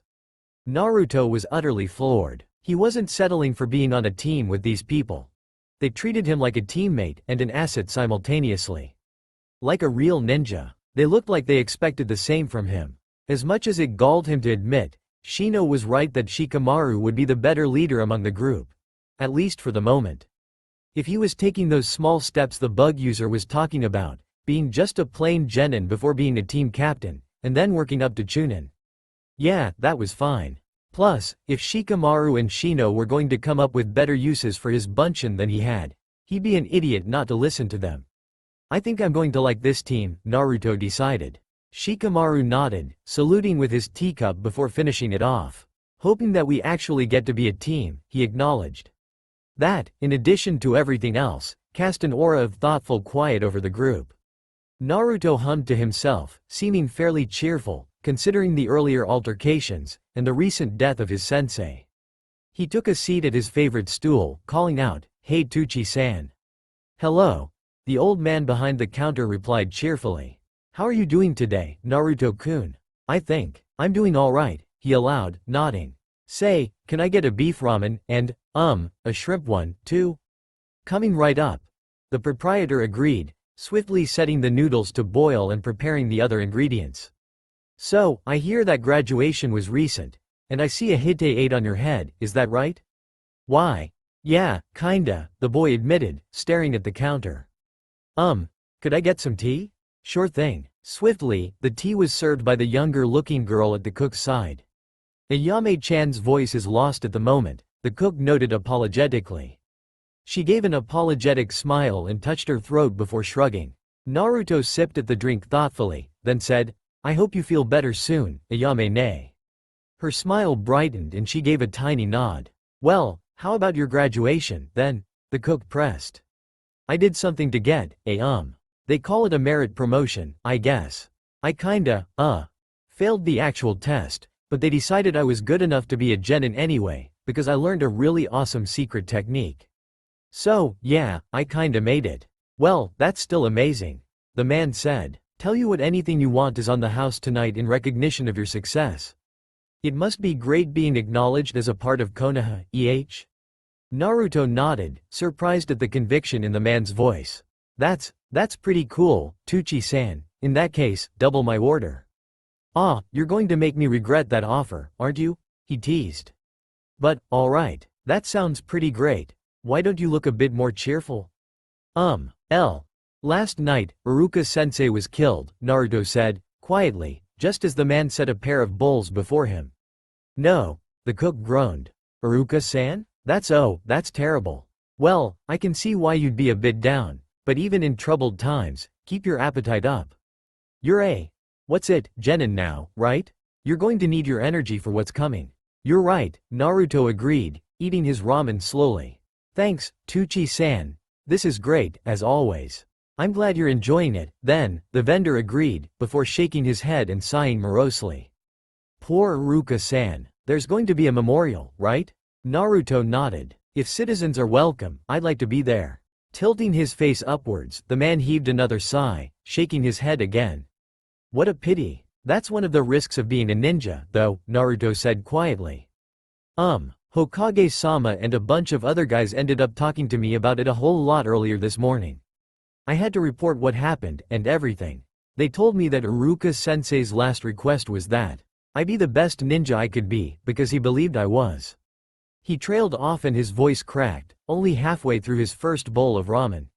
Hey, the man said comfortingly, reaching across the counter and giving Naruto a consoling pat on the shoulder. It's alright. Naruto spent a few minutes sobbing into a clean washcloth that the ramen cook offered him until he regained his composure. It's funny. I don't really even feel hungry. You still have to eat, the cook said resolutely. You want to do right by your teacher, don't you? Why? Yeah, the boy agreed, sniffling, raising a hand to touch his hite. He offered a smile and resumed eating his soup with a bit more energy, finishing just in time for the next round. So, what do you think about your teammates? Or have they decided that? The cook prompted, setting out a fresh cup of tea. I've met some guys that are actually really awesome, Naruto answered, nodding.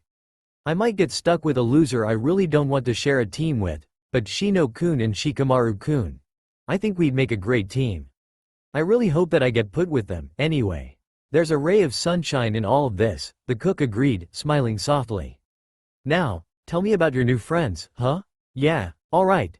Oh, but hey, gimme 2 more shrimp ramen, and then a miso. Also, you got any pork buns?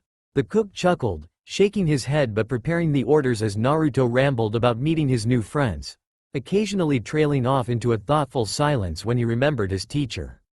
After eating his fill, some 9 bowls of ramen in total, he thanked the cook profusely and skipped back to his apartment, humming thoughtfully. His sad little apartment. The cook sighed once Naruto was out of sight, stepping back into the restaurant, where a doppelganger watched him pensively. You know, Tucci said, shaking his head, I don't really see why you can't just talk to the boy on your own.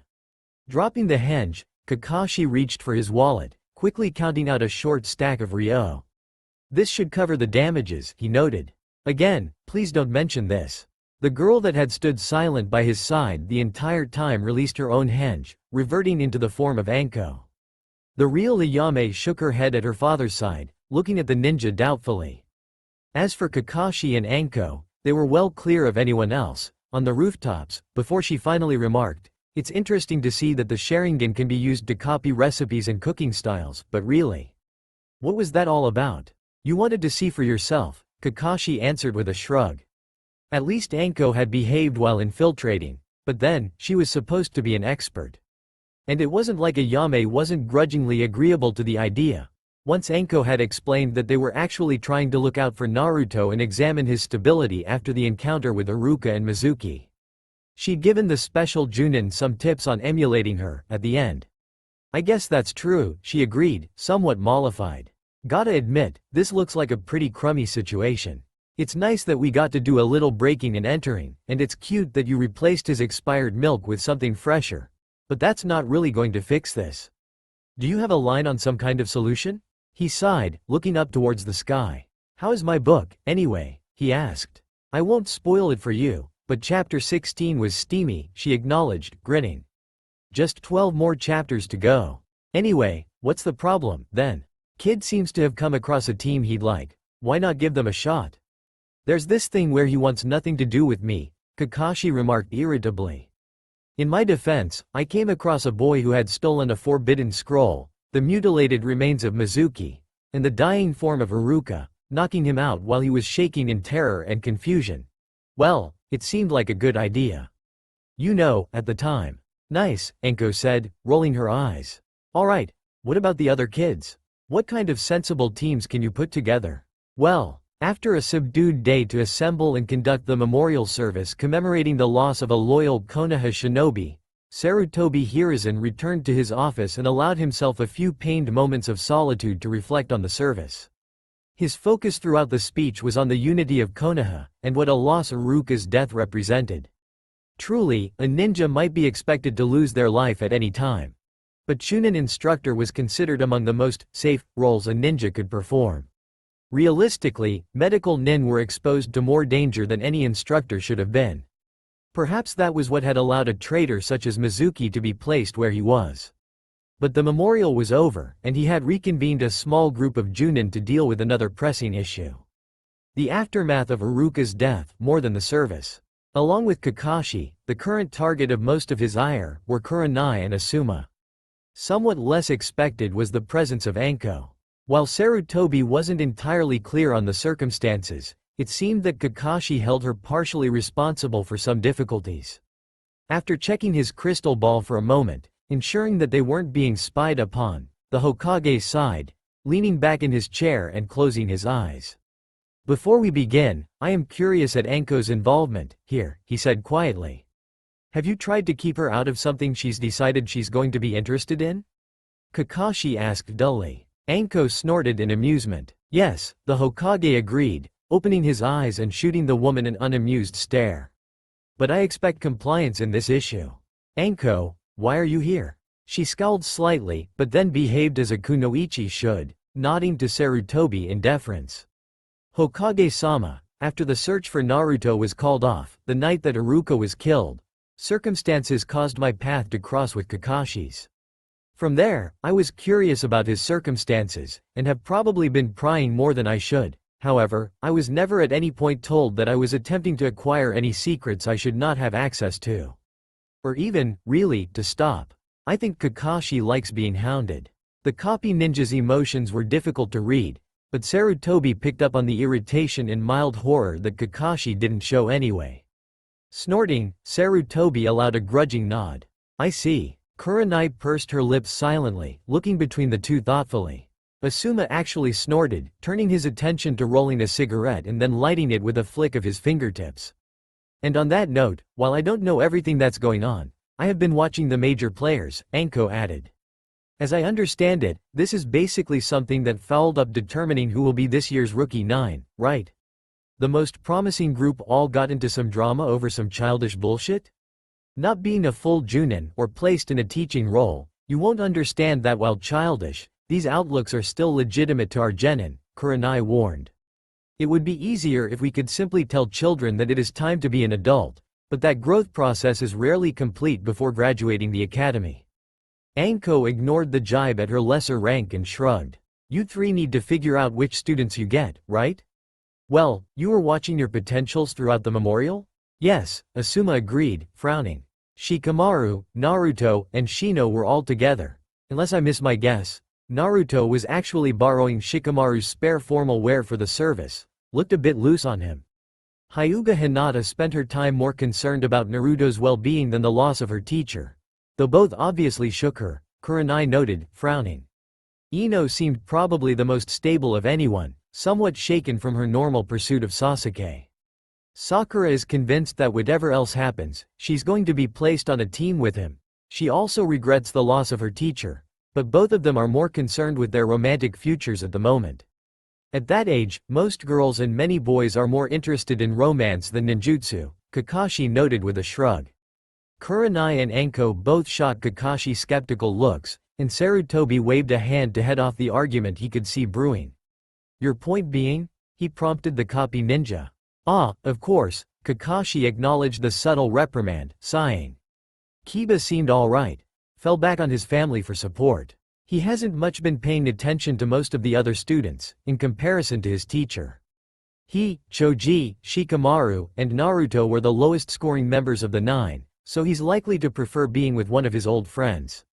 Like Choji, Kiba feels that this situation indicates that he is a weaker ninja. Sasuke's in the same state, except it rankles him to have his status as one of the better genin challenged." Ibiki wasn't polite about it, but his statement was essentially correct. "Given some time, I think Sasuke will cool down and be able to work with Naruto. But I can't really say how soon that is. Man, I wish I could have seen their faces when Ibiki was talking to them, Anko lamented, sighing. That must have been fun. Anko, the Hokage said in warning. I'll be good, she apologized. So, teams, Kakashi said with a shake of his head. I've turned Naruto against me, at least for the moment. Well, Asuma noted with a shrug, you'll be training Sasuke regardless. Everyone else nodded acknowledgement. Who else had a Sharingan? So it seems, Kakashi agreed. For Team 7. Given a new understanding of how much his status means to Sasuke, I would like to choose 2 clan genin, so that I can focus on curbing that issue. Asuma grunted, frowning. Even if Shikamaru has made friends with Naruto and Shino, I'd like to have Ino, Choji, and Shikamaru. It's practiced, and it works, he opined. Hinata has excellent control of her chakra but lacks confidence. She'll be a bad match with Sasuke, from what I've seen, Kurenai mused.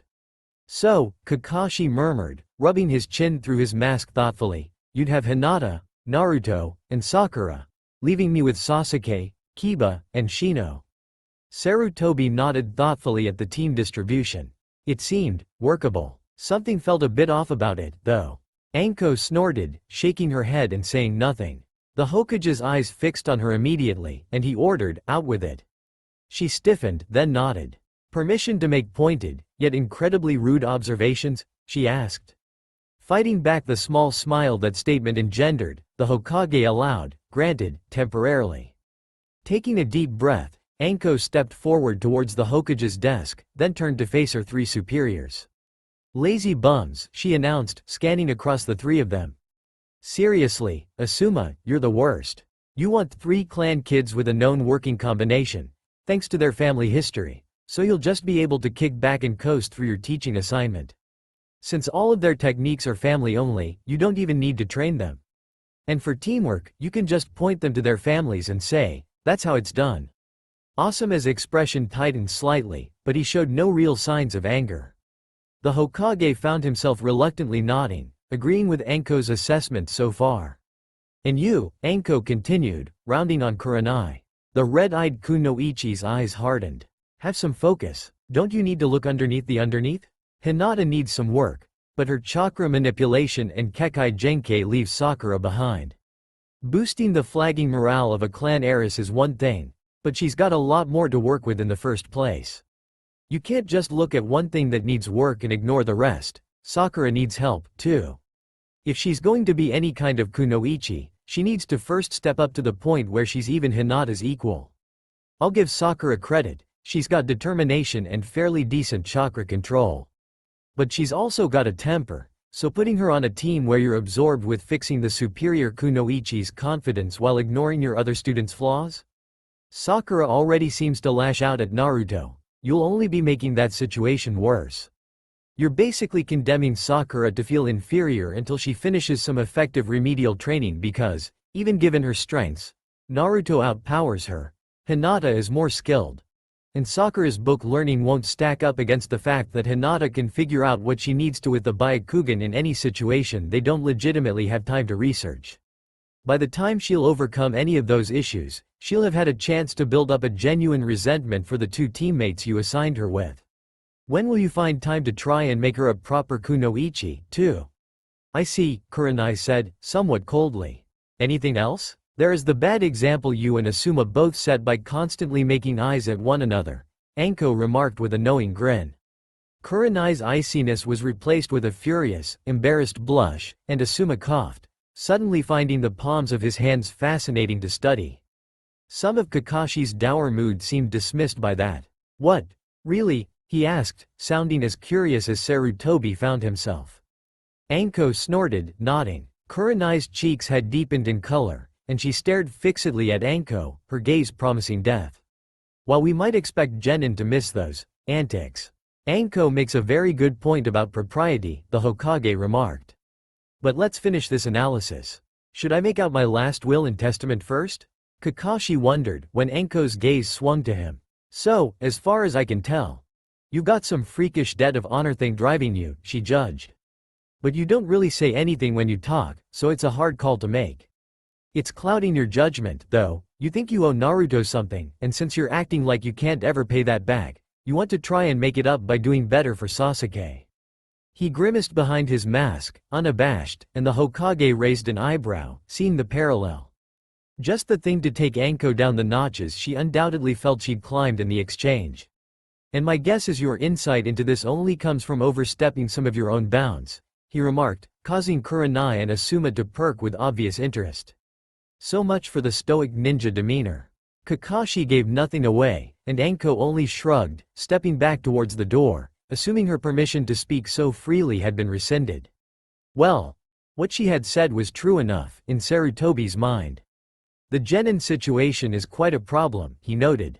Well, Anko, given your other observations, what brilliant suggestion do you have?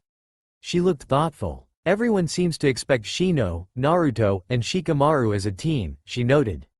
And from what I know of their styles, their major weakness would be ranged combat. Shino's utility and Shikamaru's clan techniques make for a well-rounded team, suitable for almost any direction they chose to focus.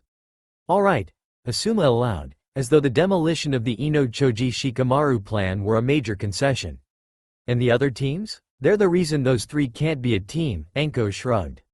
As far as I can tell, you can't build two really good groups with the others right now. Excuse me? Kurenai started, blinking rapidly. Explain, please. Sasuke, Kiba, and Ino, Kakashi said thoughtfully. That could be a solid team. Very strong scouting, espionage, and Ino's the only weak link in becoming a strike group. Her other abilities should make up for that. Leaving Hinata, Choji, and Sakura, Anko completed. Asuma grimaced at that. Choji's a specialized fighter, he acknowledged. He probably wouldn't be a good match with Hinata's style. If Anko's observations about Sakura and Hinata on a team holds true, that could be problematic as well. Basically, you can shuffle it around, but as much as those three make a nice team, in theory, they leave the other teams hurting in some aspects. I can see Hinata and Choji coordinating in some fairly specific situations, but at this point we still don't really know what Sakura is going to bring to the table. I was originally hoping to put her with Sasuke and Naruto, in the hopes that they would motivate her to improve her range of skills, Kakashi admitted. But it seems I wouldn't be able to lead that team. Naruto wants to be a genin, Anko disagreed. Make him follow orders and be on your team anyway. Prove his loyalty. My undisclosed honor issues make me reluctant to agree to that idea, Kakashi said, somewhat stiffly. Then, give it up, put the 9 of them in some stupid super team, and make them sort it out on point of failure, Anko declared, spreading her hands in a shrug. Sarutobi sighed, shaking his head. That won't work, he disagreed. We have to choose 9 of the 27 to pass.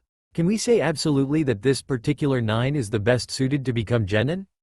Actually, yeah, Anko remarked, smirking. You've got their paperwork and your own observations, right? This could cause rather a lot of problems, Asuma noted, shaking his head. Maybe not, Kurenai countered. We could replace standard teamwork tests and instead do in-depth skill analysis. Unfortunately, the last person to have examined them all is Iruka-san. She paused a moment, and even Anko inclined her head slightly in recognition. While we have his records, ideally we would like to have genuinely consulted with him. In this case, we may as well undertake that examination again, just as in the academy, with additional combat focus. We already know the teamwork has issues, and we also know we need to address that. That has a certain amount of merit, Asuma mused thoughtfully. Say, stick the whole lot of them with a rotating assignment between us. If what Anko says is true, we can arrange it so that there will always be a Junin attending the main group, and then individual students can be taken aside for whatever training they might need. Say, Sasuke's Sharingan training, Kurenai wanting to work with Hinata, and maybe giving Sakura something that almost all of the teams are missing, a ranged specialization. That sounded somehow much more workable to Sarutobi, aside from the mild administrative headache that it would probably prove to be. Wait, I was just messing with you. Anko protested with a quick, surprised glance at the Hokage. That's what you get for poking your nose into things, Kakashi remarked, shrugging. I trust you've done enough damage? No, Sarutobi countered, nodding thoughtfully. Anko will continue to monitor the situation and offer her insights. Is that wise? Kakashi asked, glancing at her sidelong. Anko nodded her agreement with Kakashi's sentiment, looking at the Hokage in confusion. There's a reason they go through Ibiki before they even get to meet me, usually, she noted. You're not to interact with the rookies except to save a life should it be required, Sarutobi warned. I want you monitoring and passing your observations on to Asuma, Kurenai, and Kakashi. Turning to the doubtful Asuma and Kurenai, he added, Anko's insights are brutal and pointed. It's possible that all of us have become somewhat soft, due to the fact that we are working with children. But then, they will be adults legally, since we've all but determined that they will be our rookie 9. I find Anko's suggestion of a rotating roster will allow us, at times, to make our students deal with both Junin teachers and fellow students that they might prefer to avoid. In this way, we can compromise. We have to balance our desires to protect them against our need to make them grow strong. If we've determined that these are the 9 that we will progress, then we will invest everything we can in making them the best ninja possible. Understood, Kurenai agreed first, followed shortly by Asuma's grunted assent. After a glance at the other 2, the copy ninja nodded his compliance as well. Well, crap, Anko sighed, shaking her head and crossing her arms over her chest. Thanks, Kakashi. Pleased to repay you in kind, he said, with something akin to genuine pleasure in his voice. Oh, you're paying for that later, she grumbled. Snorting, Kurenai remarked, subtle. And to think, we're concerned that the genin behaved childishly, Sarutobi warned. Enough. I have other business I need to attend to. I want this well managed. I expect the 3 of you, with Anko as a consultant, will make excellent ninja out of those rookies. If I don't see them at least in the first round of the Chunin exams, I'll be disappointed with all 4 of you. Understood, Hokage-sama, they said in unison, before vanishing in swirls of leaves. Hinata felt bad for the loss of Iruka, one of the nicer teachers she had ever known. Despite the fact that he was nice, she'd never really gotten to know the man well. She knew Naruto was close with him, and was cheered to see that even though he had been crying, he seemed somehow to hold himself together. His determination had not been extinguished in Iruka's death. She could tell by the light in Naruto's eyes that it would instead carry on in his memory. So she decided the same would be true for her, too.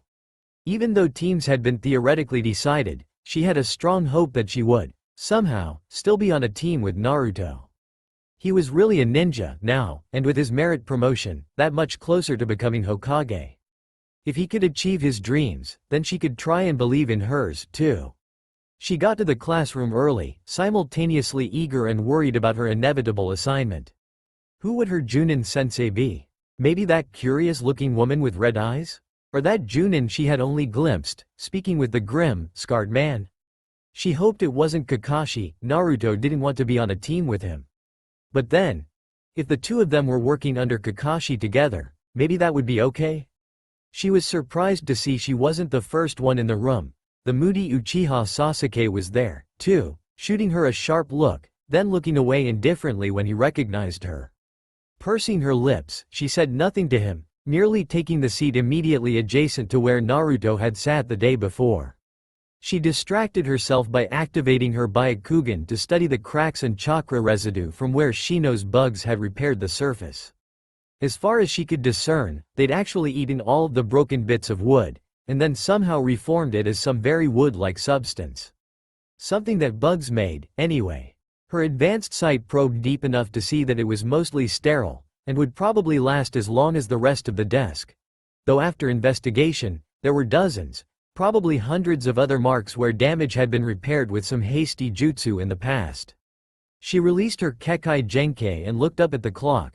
Seeing the spinning gears behind the clock face always distracted her from checking the time. The next student to arrive was Naruto, but he moved to a spot ahead of her in the classroom, and far to one side of Sasuke. After him was Shino, who took a seat near Naruto, and the pair began to talk quietly. Even Sasuke broke from his brooding, watching the 2 doubtfully until Kiba entered next. After that, the students who had properly been assigned teams began to trickle in. There were 2 late arrivals, but both of them made it before their assigned Junin, so no one said anything. The other teams all trooped out to follow their teachers excitedly, leaving the original undecided 9 behind. She'd been distracted and hadn't noticed when Shikamaru arrived, taking the seat between Naruto and Choji, the 3 of them talking about something while Shino nodded and made rare contributions of his own. To one side, Sasuke looked irritated, steadfastly ignoring Ino and Sakura as they vied for his attention. Kiba and her were the odd pair out, neither sitting particularly near another group, though Kiba looked like he wanted to join the other four. Very shortly after that, the chattering cut off when a trio of Junin entered. There was the man she thought was named Asuma. There was the red-eyed woman, and lastly was Kakashi. Right, Asuma said without preamble, pulling a scroll from his vest and unrolling it, scanning across the text briefly. So, due to certain circumstances, we've had a lot of trouble determining how to make good ninja teams from the lot of you. Our solution is that you're going to have to sort this out yourselves. What? Kiba barked, blinking in astonishment. Akamaru cocked his head to one side and whimpered questioningly. I will make a team with Kiba and Choji, Sasuke offered immediately, narrowing his eyes. Not quite what we had in mind just yet, Kurenai warned, shaking her head slightly. The 9 of you have been trouble for us teachers, so the 9 of you are going to deal with the same tasks. You must all qualify for Genin together. Qualify? Choji questioned. Yeah, Naruto piped up, we're all just Genin candidates.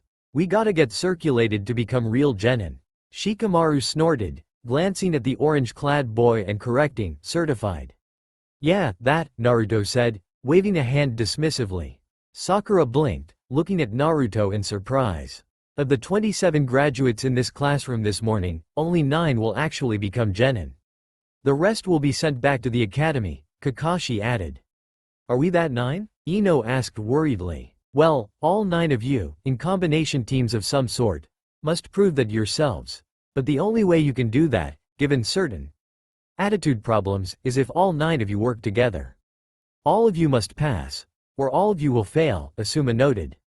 As ninja of Konoha, you will not be allowed to let your dislike of another ninja interfere with your duty to the village, Kurenai continued. This, more than trying to form some independent faction, is what will prove your teamwork.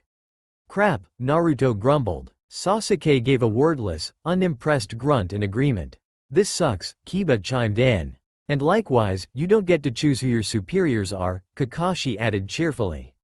So, today, divide yourself into groups of 3, we'll each pick a team, and then we'll discuss your suitability to remain as Genin. Sasuke curtly said, Fine, Choji, Kiba. Choji and Kiba glanced at one another, as Ino and Sakura began to protest Sasuke's choice. Hinata saw Shikamaru, Naruto, and Shino exchange a glance and a shrug, and realized she wouldn't be on a team with the boy she liked after all. She bit back a sigh, glancing over, and saw she was likely to be stuck on a team with Ino and Sakura, still fighting over Sasuke. Somehow, she was confident she could survive without being on Naruto's team, but she didn't know if she could handle that yet. Steeling herself, she moved to Kiba's side and prodded his shoulder nervously. We should make a team with Choji-kun, since Sasuke's so busy, she managed. He startled, but instantly grinned at her, leaping from his seat to dart to Choji's side, repeating the suggestion. The 3 of them had assembled themselves in a group at the front of the classroom before Sasuke could fight his way free of the clinging girls. Alright, the red-eyed woman decided, gesturing Naruto's team to follow her. Let's go. Kiba's team was next, Asuma shooting Kakashi a particularly amused smirk as he gestured for them wordlessly. The copy ninja sighed as Hinata, Kiba, and Choji quietly followed Asuma out into the hallway. Alright, come on, Kakashi called, as they vanished past earshot. The large man led them out of the academy, and a few blocks away to a fairly nice park with a view of the Hokage Tower. Right, Asuma said abruptly, turning to look at the assembled team. On days when any of you are assigned to me as your Junin sensei, this is where we shall meet. We're going to have changing teachers? Kiba asked in surprise. Getting a bit ahead of ourselves, Asuma remarked. Let's have some introductions. I am Sarutobi Asuma. I like, a good smoke. He paused to light a cigarette, shogi, and soba.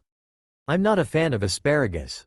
My goal in life is to proudly teach the next generation of Konoha to become admirable ninja in service to the leaf. He nodded at that thought, then took a long drag on his cigarette and inclined his head to Kiba before expelling it in a long plume, directed upwards, out of the way of the genin. Kiba managed, somewhat impressed. Well, I'm Inuzuka Kiba. Akamaru is my partner and best friend. The dog perched on his head yapped proudly. I like spending time with Akamaru, chewy foods, for things I don't like, soft foods, and shops where I can't take Akamaru. The dog yapped again, and Hinata couldn't help but giggle at it. It was kind of cute. My favorite word is Akamaru. I see, Asuma remarked, nodding. Turning to Hinata, he prompted, and you? Hinata started, not expecting to be singled out next. But then, she had just giggled. My name is Hyuga Hinata, and I'm pleased to meet you. Ah, I like, pressing flowers, and nah, a certain person. My favorite food is cinnamon rolls. Don't like people who are mean and shellfish. My goal is to someday be acknowledged by that certain person. Quite nice, Asuma said gently. Did you mean to say you don't like mean and selfish people? Those either, Hinata managed, feeling her face heat up at the unintentional pun. But I meant, crab and shrimp. Asuma snorted as he gave her a neutral nod, taking another drag on his cigarette before turning to Choji. Akamichi Choji, the largest boy, said, crossing his arms over his chest and nodding. I like food, appreciating nature, and hanging out with my friends. I don't like people who are violent needlessly. My goal, is to learn all of my family techniques at least as well as my father. Good, alright, Asuma decided, nodding. Now, we're all getting along. So, because of the situation here, we may not always be a team on any given day. And I hope you remember your introductions, because you're going to be doing a lot of them. We really are getting crazy mixed up teams? Choji wondered. To prove teamwork, before we determine which long-term partners, if any, you are suitable for, Asuma agreed. Now, as to the testing. Meet me at Training Ground 8 tomorrow at 8 in the morning, sharp. Be sure to eat something reasonable for breakfast, you may be doing some demanding exercises. He raised a hand, and then dropped it sharply, snagging the finished cigarette from his mouth and causing it to somehow vanish in the same moment, leaving an origami flower drifting down to his feet. You are dismissed for the day. Hinata blinked in surprise, worried about her first day as an active ninja after a day of mourning. This was not what she had expected. I think we'll actually be okay, Choji said thoughtfully, watching Asuma stroll away, lighting another cigarette. The boy pulled a bag of chips from his belt pouch and opened it, eating a handful. See, he said around a mouthful, his pronunciation somehow completely unaffected. I'm worried that we might end up with some bad teams on some days. With this plan, we barely dodged an all-Kunoichi team. Nothing against you, Hinata, Kiba said quickly, shaking his head. But I'm just not that confident about Sakura or Ino. Both of them are kinda eager to talk and not much to get things done. You at least came up with a better idea. Get on a team with Choji and me. We could be a good team? Hinata asked in mild surprise, reaching for the origami flower as it settled to the grass of the park's lawn, picking it up between two fingers and looking it over curiously. Probably, Choji agreed, rubbing his chin. Kiba to track, you to spot things, and me, well, I can kinda punch things. There you go, Kiba said, crossing his arms over his chest. But look at Sasuke's team at the moment. Now I'm really ticked off. If Naruto and Sasuke can't work together, we're all going to be in big trouble. Maybe we can figure some way to help them be a better team? Hinata asked hopefully. Yeah, Sasuke's not usually that much of a prick, Kiba remarked, shaking his head. Naruto can be kind of annoying, though, and now, what with his special rank? Naruto-kun earned that, Hinata warned, surprised at the heat in her voice. Not saying he didn't, the boy said warily, Akamaru narrowing his eyes and cowering back slightly without shifting his footing. But we're still going to have to hope that Naruto can put up with Sasuke if we want any of us to pass. Nodding firmly, Hinata said, I don't believe Naruto will let us down. Well, that's optimism, Choji remarked, fishing the last chip out of the bag before crumpling it up and tossing it over one shoulder, perfectly landing the trash in a nearby rubbish bin. See you two tomorrow, huh? Well, actually, Hinata managed, holding up the unfolded origami, showing off a flyer for a restaurant in town. I think Asuma-sensei may have wanted us to go here? After enduring quiet, but relatively friendly lectures from both Shino and Shikamaru, Naruto was trying to resign himself to the idea of working with Sasuke. If he was going to have to in order to be a real ninja, well, He supposed the Hokage had to be pretty awesome, because some of his ninja might be real jerks, like Sasuke or Kakashi. And if he wanted to do better than the Hokage, well, he'd have to put up with that, too. He didn't have to like it much, though. Putting up with it would be the first step, liking it could come later. At least it seemed it would be some rotating assignment, so he'd only have to deal with it some of the time, instead of constantly. She seemed nice, he mused, distracting himself from that train of thought and watching their teacher walk away from the wooded clearing where they had briefly met to discuss the arrangement and review their skills. Yeah, she did, Shikamaru agreed, looking at one of the free meal coupons she'd handed the trio. But this is just too suspicious. It didn't work out too well the last time we went to this place. Shino looked briefly thoughtful, then acknowledged, logically, there is an ulterior motive. I confess curiosity as to finding out what. If you guys think it's a good idea, Naruto allowed. After a pause, he glanced at his temporary teammates. What do you think she's really planning? He'd like to figure it out himself, but he couldn't puzzle out what was behind the red-eyed woman's cheerfully supportive attitude. Sure, she'd said there was no way she'd teach Naruto anything good until he polished up his henge and his kawarimi. But if he managed to perfect those and improved his chakra control, she'd promised to teach him Shunshin.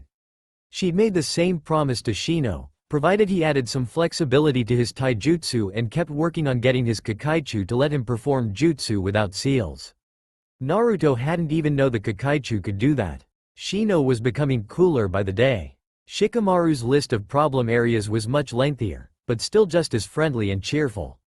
He was told to work on his taijutsu, his throwing skills, and chakra building exercises. After that, Naruto didn't particularly want to think she couldn't be trusted. But then, Mizuki had seemed trustworthy, too. And Naruto had spent a lot more time with Mizuki. A few thousand minutes of stabbing, over and over. Alright, Shikamaru allowed, rousing him from those thoughts, I have a theory on that, but let's let it slide until after we get something to eat. Indeed, I find Kurenai-sensei's analysis worthy of consideration, Shino remarked. Naruto fell into step beside the taller duo as they began walking down the street. Huh, did she say I had the best taijutsu of all of us? He mused. That was a positive, right? She kind of implied that, yeah, Shikamaru allowed with a shrug. But to be honest, I've never planned on being a frontline fighter. Still, in a team of 3, it's good to have one heavy combat specialist, so that could very well be you. Shino-kun and I are both stuck with clan jutsu taking up a lot of our training time, and you can use your bunshin to practice like crazy anyway. Allowing himself to puff slightly with pride, Naruto nodded. Sure. There was the obvious fact that even though he was acknowledged as the strong one, he knew he was furthest from being the smart one. That was okay. He just learned to be smart from them. Standing up straighter, he said, I sent a bunshin to the library to learn something new today, too. Unfortunately, the library was closed at night, so Naruto hadn't gotten to visit then. Still, practice was better than sleep, if he could help it. Sleep was where all of the other memories of Mizuki's surprise as the kunai sank in. Yeah? Shikamaru asked, raising an eyebrow, pulling Naruto from the unwanted flashback. I guess you don't know what it's up to until it disperses, so what do you think it's reading? Naruto frowned. The only reason he even knew about the library was the fact that he'd targeted it for a prank once, a long time ago. He had no idea where to start looking. I don't know, he admitted. I guess. I kinda screwed up well, that's fine. I'll do it better tomorrow. Shino allowed a slightly amused snort to escape. In this way, he remarked, when Naruto shot him a suspicious glare, you learn the limitations of your new jutsu. Mistakes are indeed made. That is why we try and get them out of the way during training. Watch out, Shikamaru warned, frowning. I think our sensei planned a surprise meeting of our rookie 9 here. What should I do? Naruto asked quickly, looking between Shikamaru and Shino. Just listen. See what we can figure out from the clues the others give us. Naruto nodded at that, glancing back down the street to the noodle shop they'd visited the day before. The same old man was humming idly, sweeping the entrance, and looked up with a blink at the trio approaching. Shika-chan, he called, waving one hand with a grin. Senzo, Shikamaru returned warily. Are you bringing new friends by? I don't seem to recall having met the pair of them before, Senzo said cheerfully. Naruto wanted to yell at the old man, wondering where this sudden change of heart came from, but he also didn't like feeling like he had to be guided so much. Shino had prevented him from speaking a handful of times the day they'd first met up, and everyone seemed warranted. So for the time, he studied the aged visage of Senzo and bit his tongue. "Yeah," Shikamaru said with a slow drawl. "Last time we came by you turned strangely unfriendly." Senzo looked genuinely baffled. "Really?" he asked. Well, they say your memory is the first thing to go. But that's terrible. I don't recall a thing. I hope I wasn't too rude." "Okay," Shikamaru allowed, shaking his head. "Well, I think we can probably get over it. We have some coupons, anyway." He waved the free meal certificate in one hand. "All right," Senzo said brightly. "No need, though. If I was a poor host recently, then I'll give you today on the house." "That sounds pretty good," Naruto said, before catching himself. Well, getting another free meal was a pretty good reason to stick it out. Sure, that made sense. Shino and Shikamaru exchanged a glance, and he was fairly certain that for a moment the dark mirrors of Shino's glasses tilted towards him in consideration. And then Naruto felt suddenly buoyed by confidence that this time, he knew what that look meant. Shino gave a slight nod, Shikamaru a slightly more obvious one, and Naruto restrained himself to a single vigorous nod. Shortly, they were seated at one side of a large rectangular grill table, turned off for the moment. Before their orders arrived, Choji and Hinata trooped in behind Kiba, looking around curiously. Hinata seemed to instantly brighten, and then look worn out, her cheeks turning pink. Their sensei must have put them through some exercises or hard training, he deduced, even though Choji and Kiba looked relatively fine. Akamaru was cheered when Senzo initially balked, but then said that nin dogs were an obvious and welcome exception. Following Hinata's gaze, Kiba claimed the seat adjacent to Naruto without asking, and said, "So, we have to have a test tomorrow morning. Training ground 8 at 8 in the morning." Our sensei seemed pretty cool, maybe kind of lazy, though. "What about you guys?" "Pretty cool," Shikamaru agreed, nodding. "We got a basic skill assessment, we're going to training ground 12 for a more detailed one. Same time, though. Kuronai sensei, I can't help but feel she's kind of coddling. Reminded us to get a big meal tomorrow but not overdo it, since the test might be taxing." "Good advice," Choji agreed, sitting next to Kiba, while Hinata looked strangely disappointed, taking the furthest seat from Naruto of the trio. He seemed thoughtful, Hinata noted, when she seemed to notice Naruto's gaze lingering on her curiously.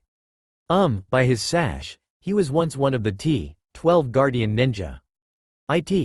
Think I read about that at some point a while ago." Choji frowned at that as everyone turned to look at her, the menu he had somehow taken from Naruto's place open in his hands. "Really?" Kiba asked, surprised. "Wow, that's a cooler sensei than I thought." Naruto wanted to know what the 12 Guardian Ninja were, but judging by Shino and Shikamaru's thoughtful nods, he'd just make himself look stupid. He tried to remember the question to ask later instead, when Kiba's team wasn't around.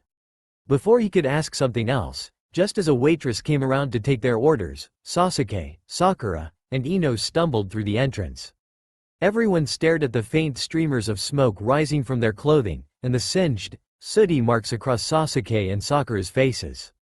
Ino was by comparison much cleaner, but completely drenched, dripping onto the bamboo mat at the entrance. The Uchiha heir's scowl darkened, and he bit something back, forcing whatever emotion down to a mild glower. He stalked over to the table, trailed by a slightly wobbling Ino and Sakura duo. There was a brief, half-hearted struggle over which of the girls was going to have to settle for the seat between Sasuke and Shino, which Sakura won by virtue of shoving Ino out of the seat with a wordless growl. The blonde landed on the floor with the wet sound of soaked cloth slapping the floor and just stayed there until a waitress offered her a towel. "Tough sensei?" Shikamaru asked, raising an eyebrow when Ino finally collapsed into the last seat, towel around her neck. Naruto's right. Our sensei's a total bastard," she moaned, as everyone ordered their meals. "He threw explosive tags at us. And threw me off the bridge when my hair got singed. And he was throwing kunai and shuriken, too," Sakura complained. "He said we'd better come here and eat tonight, because tomorrow, we shouldn't eat at all. His test's so hard, it's going to make us throw up." 8 in the morning? Kiba asked, Akamaru wagging his tail and lolling his tongue out atop his head. Sasuke grunted confirmation, then added, Training Ground 3. So, Sakura-chan, why was he throwing weapons at you? Naruto asked, genuinely curious and more than a little worried. Was he just that cruel to everyone? Was that what ninja became? Don't be so familiar with me. Sakura grumbled half-heartedly. He said real ninja should be prepared to escape death at a moment's notice in real life, and if we weren't ready for that, we would fail, and so, all 9 of us would fail, Ino said sourly. I mean, no pressure, right? She hung her head. Tomorrow's going to suck. Indeed, Sasuke grumbled, shaking his head. Shikamaru's team's orders arrived first, and Naruto happily slurped his ramen down. Not as good as Ichiraku's, but still pretty decent. After a few thoughtful minutes of relatively quiet eating, Kiba said, so, alright. This has to be thrown out there.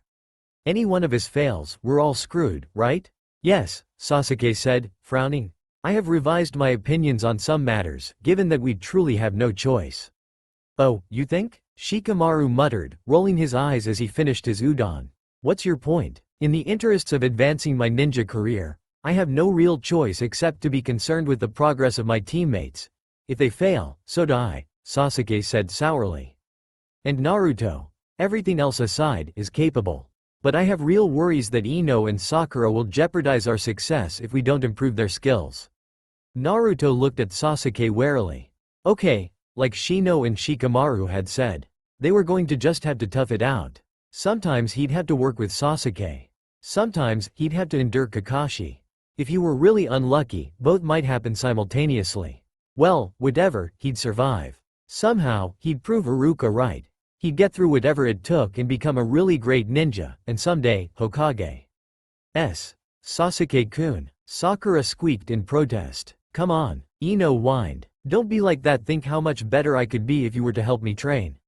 She leaned against him and batted her eyelashes, while Sasuke stared fixedly forward, Sakura grabbing his other arm and incessantly trying to reclaim his attention. Yeah, okay, Kiba allowed. But I think the main thing is that we need to really actually work together. We do all need to pass, right? Obviously, Shino replied. After everyone else nodded their reluctant agreement, Shikamaru prodded, and you're willing to take charge, Kiba? Kiba straightened slightly, then gave a nod, grinning. I can do it, sure. Inuzuka are leaders by nature. Shikamaru grunted at that. Naruto didn't think too much of Kiba as a leader, either. He was, much like Akamaru, more bark than bite. He'd followed Naruto's ideas for pranks, on occasion, but there was no real spark of leadership there. I think I should take charge, Sasuke muttered with another of his dark looks. I don't like risking my future in your hands. Kiba bristled, and Naruto bit his tongue, wanting to jump to Kiba's defense. He settled for scowling into the remains of his ramen. Anything would be better than Sasuke in charge. From a democratic standpoint, let us propose the initiative that no one may vote for themselves, Shino suggested. By show of hands. Those in favor of Sasuke? Ino and Sakura immediately raised their hands. And those for me? Kiba countered. Choji raised a hand. Oh, come on. Naruto, you're on my side, right? I vote for Shikamaru-kun, Naruto answered. All for Shikamaru-kun, Shino continued. Naruto, Shino, and surprisingly, Hinata, raised their hands. The shadow user sighed and hung his head. Naruto, I thought we were friends, he grumbled. I'll agree to that, Sasuke said dubiously, giving Shikamaru a grudging nod as he raised a hand. Shikamaru's very smart, Choji chipped in. Whatever, Kiba muttered, grimacing. He's the closest thing we're gonna get to a happy medium. Akamaru whimpered sympathetically as Kiba reluctantly raised a hand as well. Alright, fine, I see how this has played out, Shikamaru grumbled. And let's be honest, if all 3 sensei sent us here, this is probably what they were aiming for. Since you're so smart, what next? Ino asked, sniffing slightly. Tomorrow, our sensei group decides to really fuck with us, Shikamaru deduced. I'm willing to bet that we'll keep today's teams the whole day, and spend an hour or 2 with each of them, learning their unique teaching style. Sasuke and Choji made simultaneous thoughtful noises at that. Well, other than that, I've just gotten a bunch of extra responsibilities lumped on me, hooray for circumstance. Naruto-kun, Shino-kun, as 2 of the people who initiated the vote for me, come with me for a bit while I complain at length about the situation. What about me? Hinata asked, halfway rising from her seat already. You'll get a pass for today, Shikamaru said, raising a hand and waving as he strode out the door, Shino and Naruto already in tow. On account of a first offense, and all. After the students had all left, Senzo hummed to himself and cleaned his restaurant, cheerful greeting the quartet of ninja that entered afterwards. Corner table, please, Enko said in response. The four were shortly seated, Enko gnawing on an empty dango skewer idly. Kakashi ordered tea and a dinner set for all four of them as Asuma and Kurenai pondered what they had seen. Well, thoughts? Kakashi asked, raising his visible eyebrow and scanning across the other teachers. No reason to include Anko. She wouldn't hesitate to offer what she thought. I'm not sure what's more impressive, that Sasuke cooled his animosity towards Naruto, or that Naruto bit his tongue when they met up, Asuma mused. They played smart with the Senzo test, too. I was half expecting to need to break up a fight, Kurenai admitted. Carrot and stick, Anko said, shaking her head. With the all-or-nothing approach, it's do or die. And Sasuke and Naruto, everything else aside, want to be ninja. Like I said. So, you think that solved the problem? Kakashi asked. Doubt it, the woman said as a waitress brought a teapot and 4 cups over before retreating. Sasuke's still got a chip on his shoulder. Right now there's a perception among the genin that Naruto's strong because he killed a chunin. I'd worry about it going to his head, but he also lost a teacher, Asuma ruminated. Should we do something about that?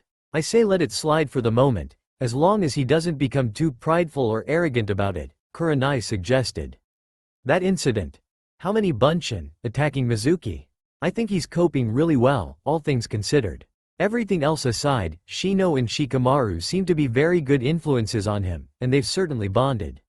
Now to get those bonds between everyone else, Anko noted. So, what's your plan for tomorrow's test, Kakashi? I know you're putting them through hell, but what are the specifics? I can't really go with the bell test, since we're using the all-or-nothing approach, Kakashi said with a shrug. I could try it against the first group, but everyone else would know it wasn't legitimate. That is the dumbest, Kakashi.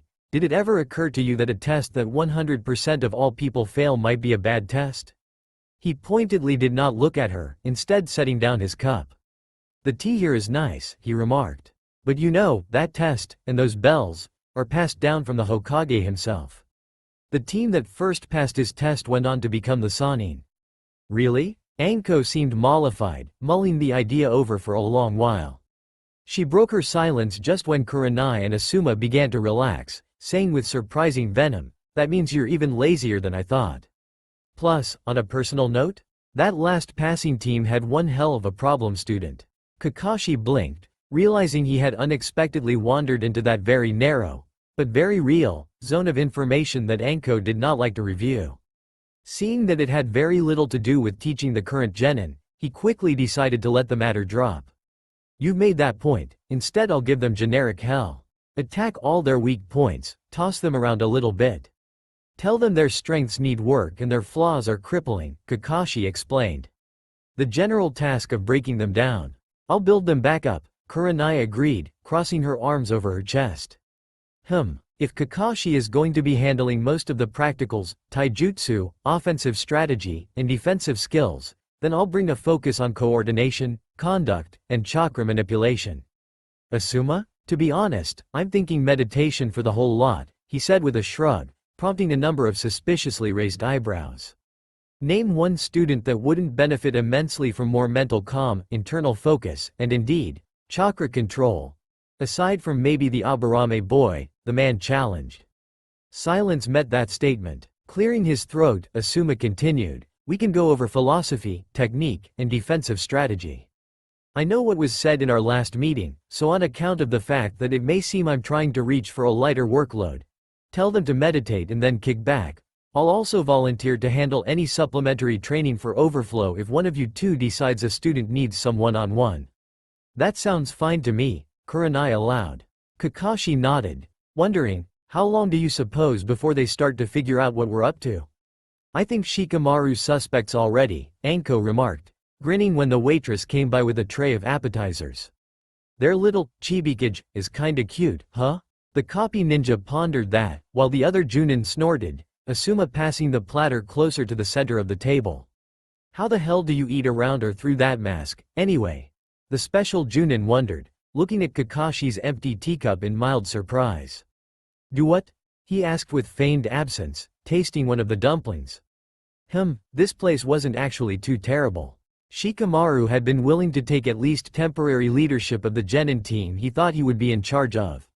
The upper administration basically looking at the outbursts the day of Iruka's death and insisting that all 9 do something to overcome their petty childishness. Okay, even he wasn't immune to that. He'd tried to cuss Kiba out, effectively. And then Kiba had been the bigger dog and not mentioned it today, or he just hadn't caught the insult the first time through. Still, having de facto responsibility for all 9 students resting on his shoulders. The only thing worse than having to bear that burden was the fact that he wouldn't be comfortable letting it rest anywhere else, especially after Shino had voted with Naruto.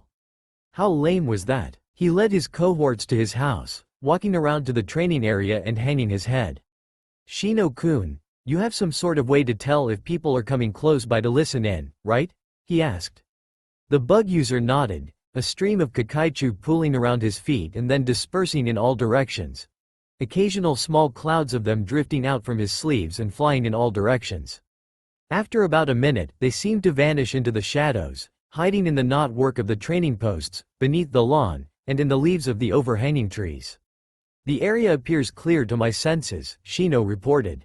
Naruto watched the pair with growing impatience. All right, Shikamaru determined, moving to a clear spot and spreading his stance, then bending low to grab his ankles. Yoga and various stretching routines were a good way to unwind. It didn't hurt that many of his family techniques benefited from improved flexibility. Going through a routine would be better for clearing his mind than playing a strategy game just then. I'm putting 2 and 2 together, here. From what I can figure, the sensei squad is playing a game with us, kind of. It's meant to train us to be better ninja, he added, before Naruto could protest. But then, the orange-clad boy had taken to biting his tongue and being more watchful lately. An all-around positive trait. So, we lucked out, for today. Kurenai is, good sensei. Judging by Kiba's observation and what I know about him, Asuma is going to be, indifferent sensei. And naturally, from what you know in Sasuke's scene, Kakashi is going to be, bad sensei. Bastard sensei, Naruto interjected. Perhaps, Shino allowed, crossing his arms. Strange training. We can guess then that we will not be allowed to choose our own teammates regularly. Not if the point is that we either all fail or all pass, Shikamaru agreed, rolling to lie on his back, then slowly working towards a shoulder stand. So, we need to basically be the top team, the 3 of us. To make this really work, we need to take charge of the situation, prove we're able to see through the plan, and then are willing to work with it and do it even better. This means we actually need to figure out what everyone's weak points are, and then fix them as best we can, all of them. Naruto shook his head. That sounds really complicated, he moaned. In principle, it will require only a willingness to become better ninja. Unlike Sasuke, who views his teammates as obstacles, we must see them as assets that we can improve until we find them reliable, Shino proposed. To this end, you must learn how to determine the flaws of your allies. Huh? This is actually going to be fairly easy, Shikamaru said, shaking his head. We'll take small steps, right? First of all, we need to become better ninja ourselves. It's all well and good to say, we're perfect, we just have to bring everyone up to our level. But if there's one thing I know, it's that overconfidence is prelude to an unwanted beatdown. Naruto scowled, crossing his arms over his chest as he nodded slowly, before he blinked in distraction. My bunshin just dispersed, he said in bemusement. Huh. Shino turned to regard Naruto, showing mild curiosity. Was the library infiltration successful? He asked. Naruto looked embarrassed. I started reading a book about Go, because of what you said a few days back, but I got really bored and switched to a storybook. But it had too much kanji and was really hard to read, so I went back home and took the formal uniform you loaned me to the cleaners, since I was worried about messing it up in the machine. Shikamaru blinked. It didn't do what you wanted? He asked, fighting down a smile. That was actually kind of funny. Yeah, Naruto said plaintively. That sucks. I want my bunshin to learn useful stuff, not get bored and decide to do something else. I get the feeling they're just like you. Really focused for a little while, so great in fights, but the books. Yeah, you may need to work at that. More bunshin tomorrow, Naruto decided. At least one of them should be able to stick it out. Are you concerned about the librarian wondering why several of you are entering the building? Shino questioned. The smaller boy mumbled, crossing his arms over his chest. Okay, better idea. I'll have them practice henge to get in as different normal people. Well, you seem to have a pretty good lead on improving your knowledge base, Shikamaru acknowledged. Let's start figuring out a plan to improve all of our other abilities. This is where more of your bunshin are going to figure in. Naruto brightened immediately, grinning. Okay, he said, nodding. Just say what we need. First things first. We need to start figuring out how to make the most effective usage of your bunshin.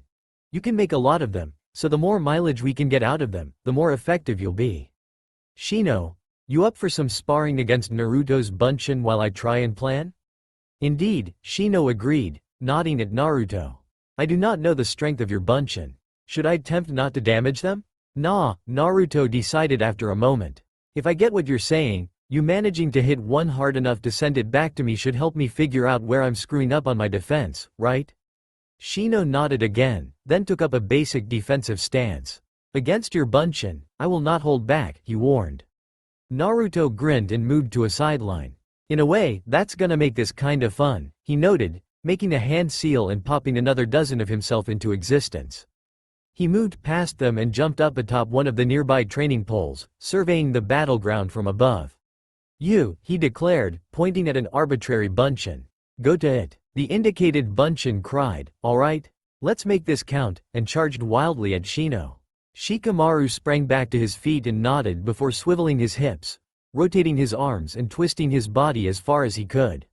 His head was turned away to the sounds of a bunshin being dispersed into puffs of chakra, and Naruto's muted, "Aw, man. Okay, you. Anyway, now that putting together working teams within the Rookie 9 were going to become more than just a thought exercise, more than anything he needed an adequate overview of everyone else's skills."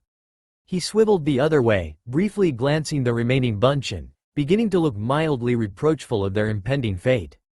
Hey, Naruto warned, only one way to get better, right? I've got dozens of this to look forward to. Here's another of the 1,000 steps. One of the bunshin declared suddenly, clenching his fist with stoic resolve and joining the fray. 1,000 miles, Shino corrected, after dispatching another bunshin. It appears that your taijutsu relies more on the strength of your numbers than your individual skills. The remaining 3 bunshin grunted sourly, and Naruto crossed his arms over his chest. My strong suit is I can take a hit and keep on going, he protested. That may be true for you, one of the bunshin noted. There is a thing about us only being able to take one light hit. But even with that, my taijutsu times 1,000 is enough to take down Mizuki, right? And, Shikamaru noted, standing up straight before arching over backwards, placing his palms flat on the ground and flipping into a handstand, if you could work to improve that taijutsu to 10 times that strength, maybe you'd only need 100 bunshin, and then how powerful would your 1,000 be? All for one of the remaining bunshin sighed, as Shikamaru rotated himself around so he could watch the pair again, his legs now pointing straight up as he viewed the pair upside down. The next 2 bunshin quickly were dispersed. Okay, Naruto decided, thinking for a minute. I think it's better to not make too many bunshin for training against you. I can't share any of the stuff I figure out with the bunshin I just have waiting around. Though, one of them did point out something I should have thought of. And even though Kurenai-sensei didn't say anything, you've hit me more than I've hit you so far. He spent a moment seriously considering it, then gave a decisive nod. I'll go with 3 bunshin this time. Shikamaru's wrists began to tremble with strain, so he lowered himself into an inverted lotus, balancing his weight on his upper arms and shoulders. That sounds sensible, Shino agreed. Holding himself still, just breathing and watching the inverted battleground, Shikamaru tried to study the next combat. The first new bunshin led in with a roar almost identical to the last dozen, only to drop beneath Shino's practiced straight punch and then land a spinning kick to the Aburame boy's shin. Ha ha, the bunshin gloated, before Shino quickly recovered, dispersing it with a counter kick to the instep. The next bunshin led in, using the same approach as always, but this time attempting a leaping spin kick. Shino blocked with one arm, and the bunshin rolled away from the countering leg sweep, then attempted another leaping attack. This time, Shino countered with a grab, managing to redirect Naruto's momentum and fling him off into the yard. The Bunshin screamed in terror as it flew headfirst towards the lawn, dispersing just before impact. "Good call," Naruto judged, shaking his head and rubbing at the back of his neck with a mild shudder. "Wow, throws are scary. I know very few," Shino said modestly. "Again?" "Yeah." The last Bunshin gleefully charged in as well. Shikamaru felt that he was pretty sharp, generally. Shino made good observations, and who knew what he could figure out with his Kakaichu. Then again, Shikamaru reminded himself, Shino was fairly open, if quiet. He could just ask. Naruto would be the weakest link in learning through observation, which was a real tragedy. As far as Shikamaru could tell, Naruto had the most potential of any of them. Information was power. And Naruto was only barely realizing he could arm himself in such a way. Still, with enough time, and Naruto's help, there should be a way to get all 9 of them qualified before settling onto the team he preferred. Say, what are the 12 Guardian Ninja? Naruto wondered, creating another trio of Bunshin. Shikamaru snickered, straightening himself out to stand upright. "A project for your library Bunshin tomorrow. See if you can find out," he suggested. Probably more constructive than telling him he'd know if he'd paid even as much attention in class as Shikamaru. Oh, good idea. A bigger issue. If all of them had somewhat weak taijutsu, who were they supposed to go to in order to fix that? And why hadn't Kurenai mentioned taijutsu as an area that Naruto could improve in, as well? This was a challenging analysis, the medical Anbu remarked quietly, drawing back from his work. He shook his head, his porcelain mask reflecting red scales where a fish-shaped mark swam down towards his mouth. Before him were the rather difficult to identify remains of the former Konoha ninja, Mizuki. The Hokage could try and tell himself that the man was a traitor, but he'd grown up in Konoha. His family had been part of Konoha. He'd trained in the academy, and Sarutobi himself had been there to witness his Chunin promotion. And then, trying to kill Naruto? And? Ibiki asked, sounding somewhat bored. "I am relatively certain there were no physical seals on his body. Unless they were hidden in some fashion," the medical Anbu judged, picking his tools up and setting them carefully on the tray, preparing to pack everything up. No concealed explosives or chemicals. No significant traces of Kekkei Genkei. Some mild traces of combat drugs, nothing to account for radical behavior change. Ibiki nodded, stepping out of the small room and leaving the masked surgeon alone with the remains. There was nothing left except disposal, at this point. The Hokage followed, not needing any more time. The two walked quietly all the way back to the Hokage's office where Kunoichi and Shikaku were already waiting. No physical signs of coercion, he notified them, taking a seat as Ibiki waited patiently in one corner, and Shikaku grunted, hands on his hips. Kunoichi gave a terse nod. He had few close friends. Iruka was supposed to be among them, he supplied. Even among people who happened to know him, we've yet find anything to indicate why he would have done this. And no signs he received a bribe or was even planning on leaving town, Shikaku agreed. Currently, all evidence suggests he spontaneously chose to do this, and expected to stay here. But, why? The Hokage wondered. So many chances to sabotage Naruto or do him harm in the academy, and then, this? "We could have the boys' watch increased," Shikaku said doubtfully. "It may be an isolated event, but I can't yet discern a deeper meaning behind such an attack. It could really be as simple as Mizuki thinking he would somehow get a claim, or maybe he wanted the scroll, and was planning on turning Nuke Nin afterwards. I'm not really even sure how much the vast majority of that scroll is worth," Kunoichi countered. But then, Mizuki wouldn't have had a way to know, either. "I don't want to consider the matter resolved. But let's set it aside as inconclusive," the Hokage determined, nodding to Ibiki to dismiss the man. Once the interrogation specialist had left and the door was shut behind him, he noted, "You two both seem particularly unperturbed by this." Shikaku allowed, "It's just a gut feeling, but I think this may be an isolated incident. Aside from that, my son has lately been spending more time with the Uzumaki boy, as I suspect you are aware. And this grants Naruto additional safety?" Sarutobi mused, frowning as Kunoichi rolled his eyes, crossing his arms over his chest. "Not that, as much as I feel that Naruto will behave more with my son's influence," he clarified. And somehow, Naruto seems to have gotten Shikamaru to show more interest in becoming a capable ninja, so that's a positive as well. And your feelings on this? He wondered, looking to Kunoichi. The fair-haired ninja sighed. If this is about my daughter not ending up on the team we'd expected. Well, Shika made a valid point, he explained. The known good combination is fairly well known. Even among our enemies, Shikaku added, shrugging. I don't intend to demean the team. I was on one myself, and, well, there were some close calls where we barely had the tools we needed to survive. I'm much more confident for my son when he's going to be forced to be cautious about this. It's different, and harder watching my delicate little Ino become a toughened Kunoichi, Kunoichi lamented. But Shika is probably right, as always. He gave a forlorn smile. Maybe another generation down the line, Perhaps, the Hokage allowed, climbing to his feet, trying to ignore the way his joints creaked. Embarrassingly, he hadn't previously thought to take the advice of some of his most senior Junin into account concerning their own children. He reached over the desk for his pipe and tapped it out, repacking it before thinking better and setting it aside. I think I'll go for a bit of a walk, he decided, shaking his head. Kunoichi, Shikaku, thank you for your work today. Both Junin looked mildly surprised, but shrugged it off, bowing as they left him alone in the office.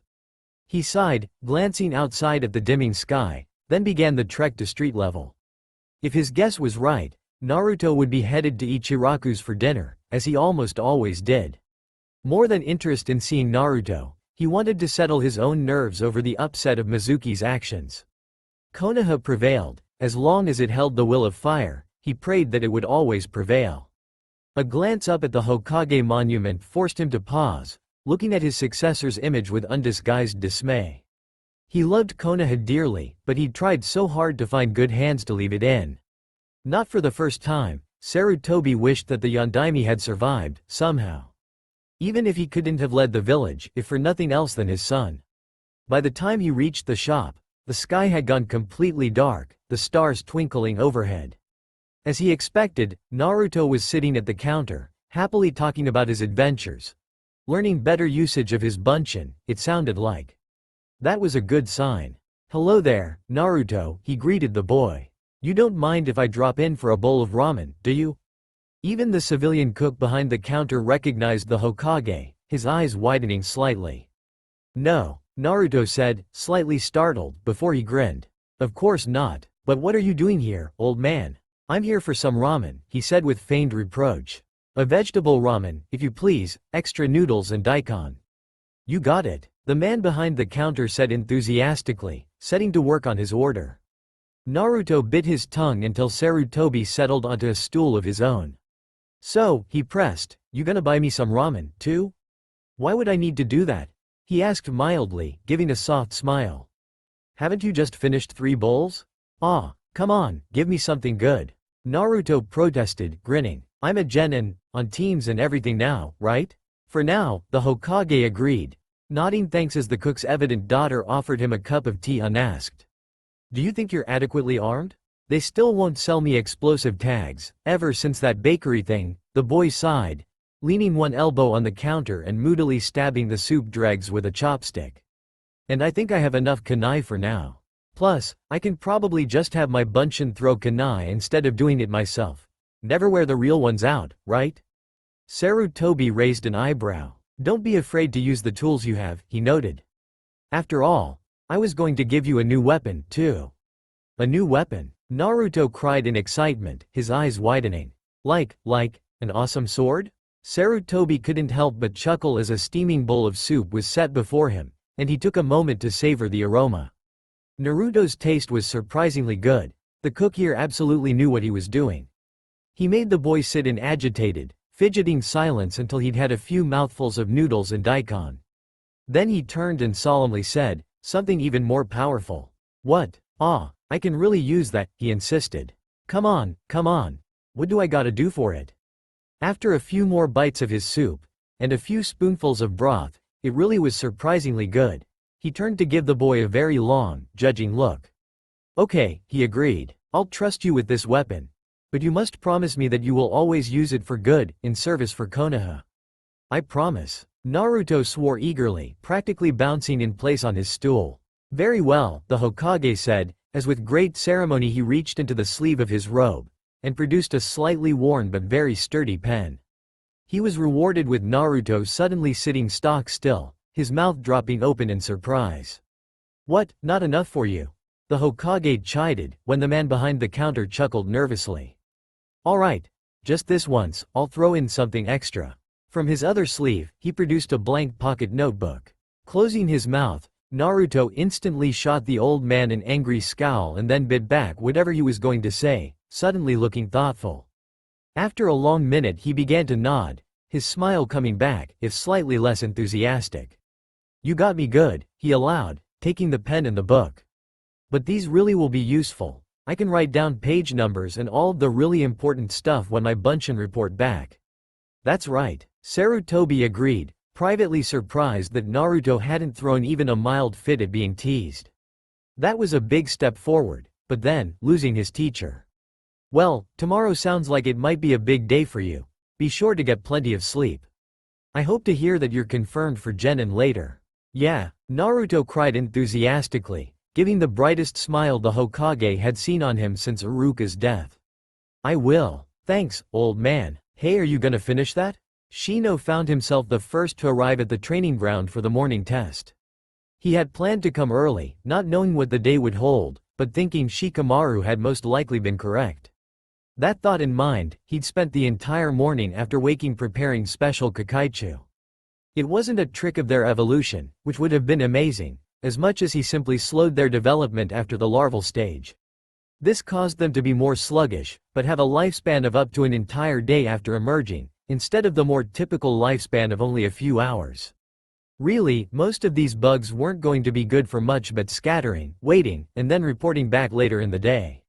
Then again, that was all he needed them for. He turned his attention to the remaining eggs that were in production, no longer suppressing their growth. He'd need more alert Kakaichu to practice, and there was only one more probable site to leave Kakaichu to scan. If they were the last ones to take the test of some other sensei, then the bugs wouldn't have another team to watch. Naruto arrived next, nearly overshooting the training ground with an over-enthusiastic bound before abruptly collapsing to Shino's feet with a desperate gasp for breath. Missed, he wheezed, alarm, between pants, Hata, still trying to get enough air, run. Shino regarded his more energetic would-be teammate and adjusted his glasses. From his position on the ground, Naruto gave a sheepish chuckle, already mostly recovered. A minute after that, Kurenai strolled into the training ground from a break in the trees. Shino's Kakaichu hadn't spread out enough to catch her presence yet. That balance of lifespan to energy might need some consideration. The Kunoichi held a large cloth-wrapped box underneath one arm. The orange-clad boy popped back to his feet, looking around curiously. Pointing at the bundle, he asked, "What's that?" "This is something for later," Kurenai deferred, shaking her head and patting the box before setting it atop a training post. "Oh, well, where's Shikamaru-kun?" A stray Kakaichu released a pheromone chain that alerted Shino's internal Kakaichu. "Here," he noted, pointing to a different break in the trees, as Shikamaru entered the training ground from the forest. "Yo," he said with a wave, his other hand tucked into his pocket. "Thought I'd come in from the family land, since we were out this way." "Am I late?" Kurenai shook her head, giving the three a friendly smile. "You're all on time, and that's a great start. Okay, today, we're going to do a more in-depth consideration of your skills and skill range. Like we had yesterday, but with some light combat exercises. Ready?" "Yeah," Naruto cheered eagerly, echoed by Shino's more reserved, "Yes," and Shikamaru's tolerant, "Why not?" Not seeing any reason to hold back, Shino demonstrated the full range of his skills for Kurenai, as did Shikamaru and Naruto. Shino created a Kakaichu clone, which was able to escape Shikamaru's shadow bind. The shadow bind seemed to stop Naruto still, provided Shikamaru got Naruto, not a Bunshin. And with enough Bunshin, Naruto easily overwhelmed either of them. The shorter boy nodded eagerly over the praise Kurenai gave him, and her advice that finesse would carry him further than brute force. Not that different from what Shikamaru and Shino had deduced themselves. Interestingly, when Kurenai turned to address Shino and Shikamaru's own weak points, Naruto pulled a notebook from one pocket and began scribbling furiously. So far, his ability to articulate holes in Shino's own defense during practice was fairly poor, but he was more than willing to spare a bunchin or two to demonstrate it. Was he trying to learn how to express his critiques better? After Kurenai finished examining the genin, she explained that while she approved, they would have to satisfy all 3 teachers' requirements to pass. Her test ended up taking long enough that the 3 were treated to the sight of Sasuke staggering into the clearing, a gasping Sakura heaving behind him, and Ino stumbling from between the trees behind them to fall flat on her face with a moan. "Our sensei," Sasuke announced, shooting a dark look across the other trio, "is trying to kill us." He looked down at his own outfit, completely covered in mud, then glanced to Ino, no better off, and Sakura, absently pawing pine needles from her hair. "We should be on our way to Asuma-sensei," then, Shikamaru noted, watching Naruto look at Sakura with obvious worry. Shino agreed, and then the 3 had to run 1/3 of the way around Konoha to their next meeting with a teacher. The next training ground was much like the last, and their first introduction to the large, reserved-looking man. Now that he was aware of it, Shino glanced at Asuma's sash, seeing the color and the symbol for fire on it. Asuma raised an eyebrow at the trio as they came to rest, Naruto recovering from the flat run most quickly. "Welcome," he said, nodding at them. He finished the cigarette he was smoking and waved a hand, the brand inexplicably vanishing. Giving them all a discerning stare, he introduced himself, giving a short list of his own traits, as they had all practiced before. They returned their own introductions, unchanged except for the omission of Shino's ambition to someday join Anbu. That was something he trusted Naruto and Shikamaru with. He hadn't told Kurenai, and he doubted he would tell Kakashi, either. After hearing them out, he lectured them at length about the code of Konoha, especially the need to exemplify the virtues required for admission into the academy. Naruto looked bored to the point of frustration, but kept his complaints to an indistinct mutter while taking more notes. Asuma seemed slightly amused by the behavior, and otherwise didn't remark on it. After that was a much longer lecture about the will of fire. Asuma expertly snared Naruto's flagging concentration by pointing out that in Konoha's history, every Hokage to date had burned with the will of fire, as should any true ninja of the hidden village. Then came another surprisingly monotonous lecture about inner peace and meditation, followed by a slightly more uplifting explanation of how it would help them as ninja. Applications included resisting interrogation. With time, Shino could have his Kakaichu deaden his pain receptors, and if required kill him and devour his remains to prevent capture. An unfortunate disaster for any ninja who wanted to investigate that awakening from sleep at predetermined time. Kakaichu could do that for him, increase awareness of the surroundings. Shino monitored his Kakaichu, continually reporting the various pheromone feeds from around him, relaying all the information that his scouts had gathered, in mental clarity. Shino found enough time during the extensive idle discussions to produce another generation of his longer-lived, slower Kakaichu and cover the area, though he suspected they would have nothing interesting to report. Very little of what Asuma said was new to Shino, but he listened with half an ear and nodded respectfully, amusing himself by inspecting individual Kakaichu and local insects for signs of mutation, or any advantageous evolutions. The genin were dismissed, and told to get some lunch before meeting with the last sensei for the day. Shikamaru's home was the designated fallback position, so they retreated there for lunch, at the cost of another grocery shopping mission. "So, we know that bastard sensei's going to give us hell," Naruto said, once they'd made themselves comfortable, each seated atop a different training post while eating. "What are we going to do about it?" "Endure," Shino answered. Shikamaru grimaced, staring down at the tray on the ground, holding their empty bowls and chopsticks. Crossing his arms over his chest, he said, "We can expect him to be mean. He's the bad sensei, after all. Instead of giving anything away, let's just play dumb, see what his position is and what he does." Naruto gave a glum sigh, slumping slightly. "I wanted to kick his ass," he grumbled. "He will use that anger against you," Shino noted, adjusting his glasses slightly. "I can see this being a real pain," Shikamaru grumbled, uncrossing his arms and lacing his fingers behind his head. "It's probably a lesson about real ninja enduring, like Shino-kun thinks. I should try and keep my temper, then," Naruto said unhappily. "But he's such a jerk." "Then, try losing your temper anyway," Shino suggested. Naruto looked confused. glancing to Shikamaru to see if he thought it was a good idea. Maybe, Shikamaru allowed. We could try and be smart. Get Naruto to henge some of his bunchin as is, but I expect he'd punish us for being too clever. No, I don't really see a better solution than going in and seeing what he wants. I don't think I'll ever forgive that guy if he makes it so he can't qualify, the orange-clad boy grumbled. Back to the academy. I don't want that. Shino frowned, considering what Naruto said. Shikamaru made a thoughtful noise, then shook his head. Don't let it go to your head, but if they're doing all of this, I think they pretty much already have decided on us. Nodding at the boy who had made the logical leap first, Shino added, the question remains as to why they have decided not to tell us. Wait, they already want us? Naruto asked, surprised and confused. But yeah, why did they choose not to tell us? I'm not sure yet, the shadow user admitted, shaking his head. They would think it was a good reason, obviously, but I don't know everything they do, so who's to say? At this stage we must gather more information before we can act, Shino noted, frowning thoughtfully behind the collar of his jacket. His Kakaichu would give some extra information, once he went to collect them after training was over, but he doubted they would learn much of use. I agree with Shikamaru-kun, we should not reveal our hand. Instead, we should enter the encounter and pretend we know nothing. Reveal our hand? Naruto asked worriedly before shaking his head and scribbling in his notebook again. Alright, how do we do that?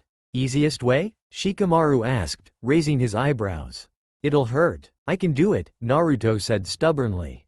I can take hits. Shino had a suspicion he wasn't going to like what was to come. But then, if he couldn't get used to taking a few hits himself every so often, he wasn't likely to last long as a ninja. He wondered if he'd spent too many Kakaichu already, realizing the new generation wouldn't be ready until after their next test had begun. Alright. Then we walk into it thinking Kakashi's just a jerk, not some deranged genius with a plan to make us stronger in ways we won't understand at the time, Shikamaru decided. Go ahead, lose your temper. Make sure your taijutsu's really sloppy and out of control, so he thinks it's genuine. I predict he'll beat the crap out of us. Like with Sasuke, and then give us some speech about how he's impressed with our drive, but we need a lot of work. Yeah, okay, I can do that, Naruto agreed. Hey, Shikamaru-kun, Shino-kun, give me the names of some good books to read about this stuff for my library bunchin. Alright, Shikamaru allowed, amused. Shino allowed a nod of his own, and the three began slowly walking towards their inevitable meeting with the bastard sensei. Shikamaru had one arm draped over Naruto's shoulder as they limped out of the training ground together. Slightly behind them, Shino had one arm over Naruto's shoulder as they likewise staggered back into town. Playing dumb hurt, bastard sensei was an absolute monster. They didn't even make it into the clearing before Shino had turned to Shikamaru, starting to open his mouth in warning and explosive tags. A real ninja is always prepared for ambush. They regrouped, dazed and shaken, but only bruised. Shino's scout Kakaichu tried to find Kakashi, and were met with some wide-area fire jutsu, which had made the bug user the first one to lose his temper, surprisingly. Shino's temper burned hot and brief. After attempting taijutsu and getting 2 cross punches to the face, Shino had reluctantly started using his Kakaichu clones, and in response, Kakashi had started hitting harder, swiftly draining the Aburame boy's chakra reserves and Kakaichu. For his part, any number of Naruto's bunchin seemed to run at Kakashi from all directions, and all were swiftly dispersed. Shikamaru didn't have a ranged option, thanks to his allies, so tried his clan jutsu. That had been worthless. The second Shikamaru had felt Kakashi in his shadow's grasp, his dark chakra completely surrounding the ninja. Kakashi simply used Kawarimi to replace himself with Naruto. Infallibly, he would get the real Naruto, too, resulting in the shadow-bound boy getting beaten by at least a dozen of his clones before they realized their error. Shikamaru decided to just give up and sit down. Explosive tags. No breaks on the battlefield.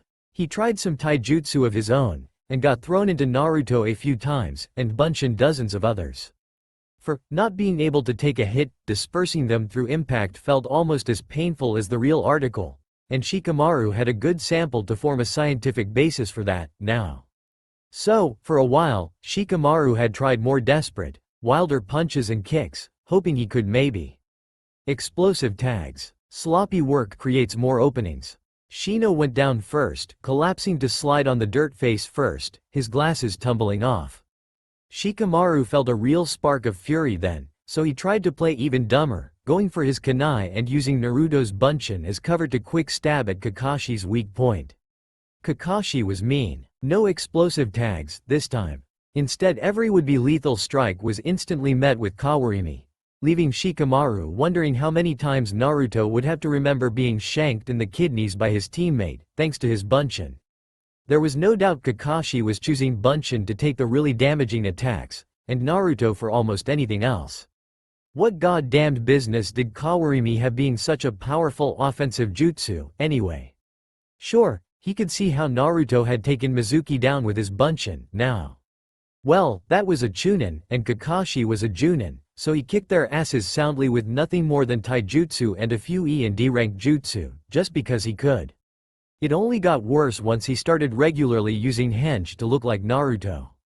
Shortly after that, Shikamaru went down, and then, as though it were a formality, Kakashi grabbed the real Naruto by his heel and swung the boy overhead, slamming him to the ground between Shino and Shikamaru, before another wide-area jutsu that Shikamaru didn't even see wiped out all of the bunshin and left Naruto cross-eyed and mumbling. Once Shino regained consciousness and Naruto recovered to the point where he could swear again, Kakashi greeted them brightly. "Good morning, my cute little students." Then he listed off his likes and interests, all of them being pretty much, "I don't feel like telling you," followed by their likes, and information that they'd never told any of the others. Shino had been a sleepwalker when he was younger, which was mildly surprising, but Shikamaru couldn't see the relevance, other than to point out that Kakashi had dug information up on them. Naruto had been caught peeping in area bathhouses to master his jutsu not very long before graduating the academy, which was not very surprising at all, despite Naruto's outrage. Finally, he told the other two that Shikamaru was terrified of his mother. Well, he could admit he hadn't gone to great pains to hide that.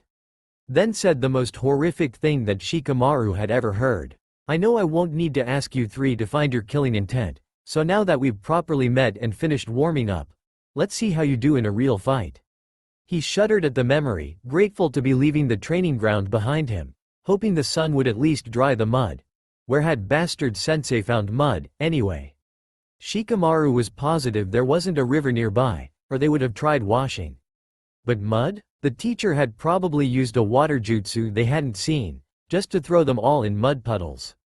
"I think I might hate that man," the Naruto assisting Shino determined. Shikamaru painfully twisted back to look at the pair, causing the Naruto with him to grunt in pain, but not disperse. Shino's glasses were back in place, one lens scratched badly, and one supporting arm of the frame snapped off. "Like wise," Shino groaned, wincing as he hobbled along. Swiveling his head forward hurt just as much as turning it in the first place. "Where to?" "Back to Kuronai-sensei's training ground," Naruto spit out, still propelling Shikamaru ahead. "Did he knock you unconscious?" Shino wondered. "Came close a few times," Naruto grumbled. "But not today." "Did you fight him the entire time?" Shikamaru wondered. "Yeah," Naruto agreed. "You said to lose my temper." Shikamaru was confident he had spent more time unconscious than awake. But Naruto had been creating hundreds of bunshin, almost constantly. It was an ocean of orange, surrounding their party at all times, but never enough to down Kakashi. How much relative time was that? "Did you observe anything about him?" Shino rasped. He was holding back, Shino's assistant bunshin groused. The Aburame boy loosed an annoyed grunt of his own, the three falling silent until they reached the clearing their testing had started in. "And I'm pretty sure that I fought harder, not smarter," Naruto added. Shikamaru gladly collapsed onto the lawn, realizing only after the fact that steady streams of Kakaichu were climbing across his body. He thought about complaining, but then decided that if Shino's bugs weren't worried about his breathing, he should just let his teammates' partners do their job. Shino stood on his own when the bunshin with him dispersed, seeming to recover strength as his Kakaichu returned. Interesting. A few minutes passed, while Shikamaru actually began to feel somewhat recovered. After that, Shino gave a terse nod and led the way back one more time, all the way to where they had met Asuma. More Kakaichu began filtering back to the bug user, while Shikamaru and Naruto sat on the ground. Well? Shikamaru finally asked. Kurenai-sensei's package contained food and medical supplies, he determined. While my Kakaichu cannot relate specific conversations, it does not appear that any team's experience differed significantly from ours.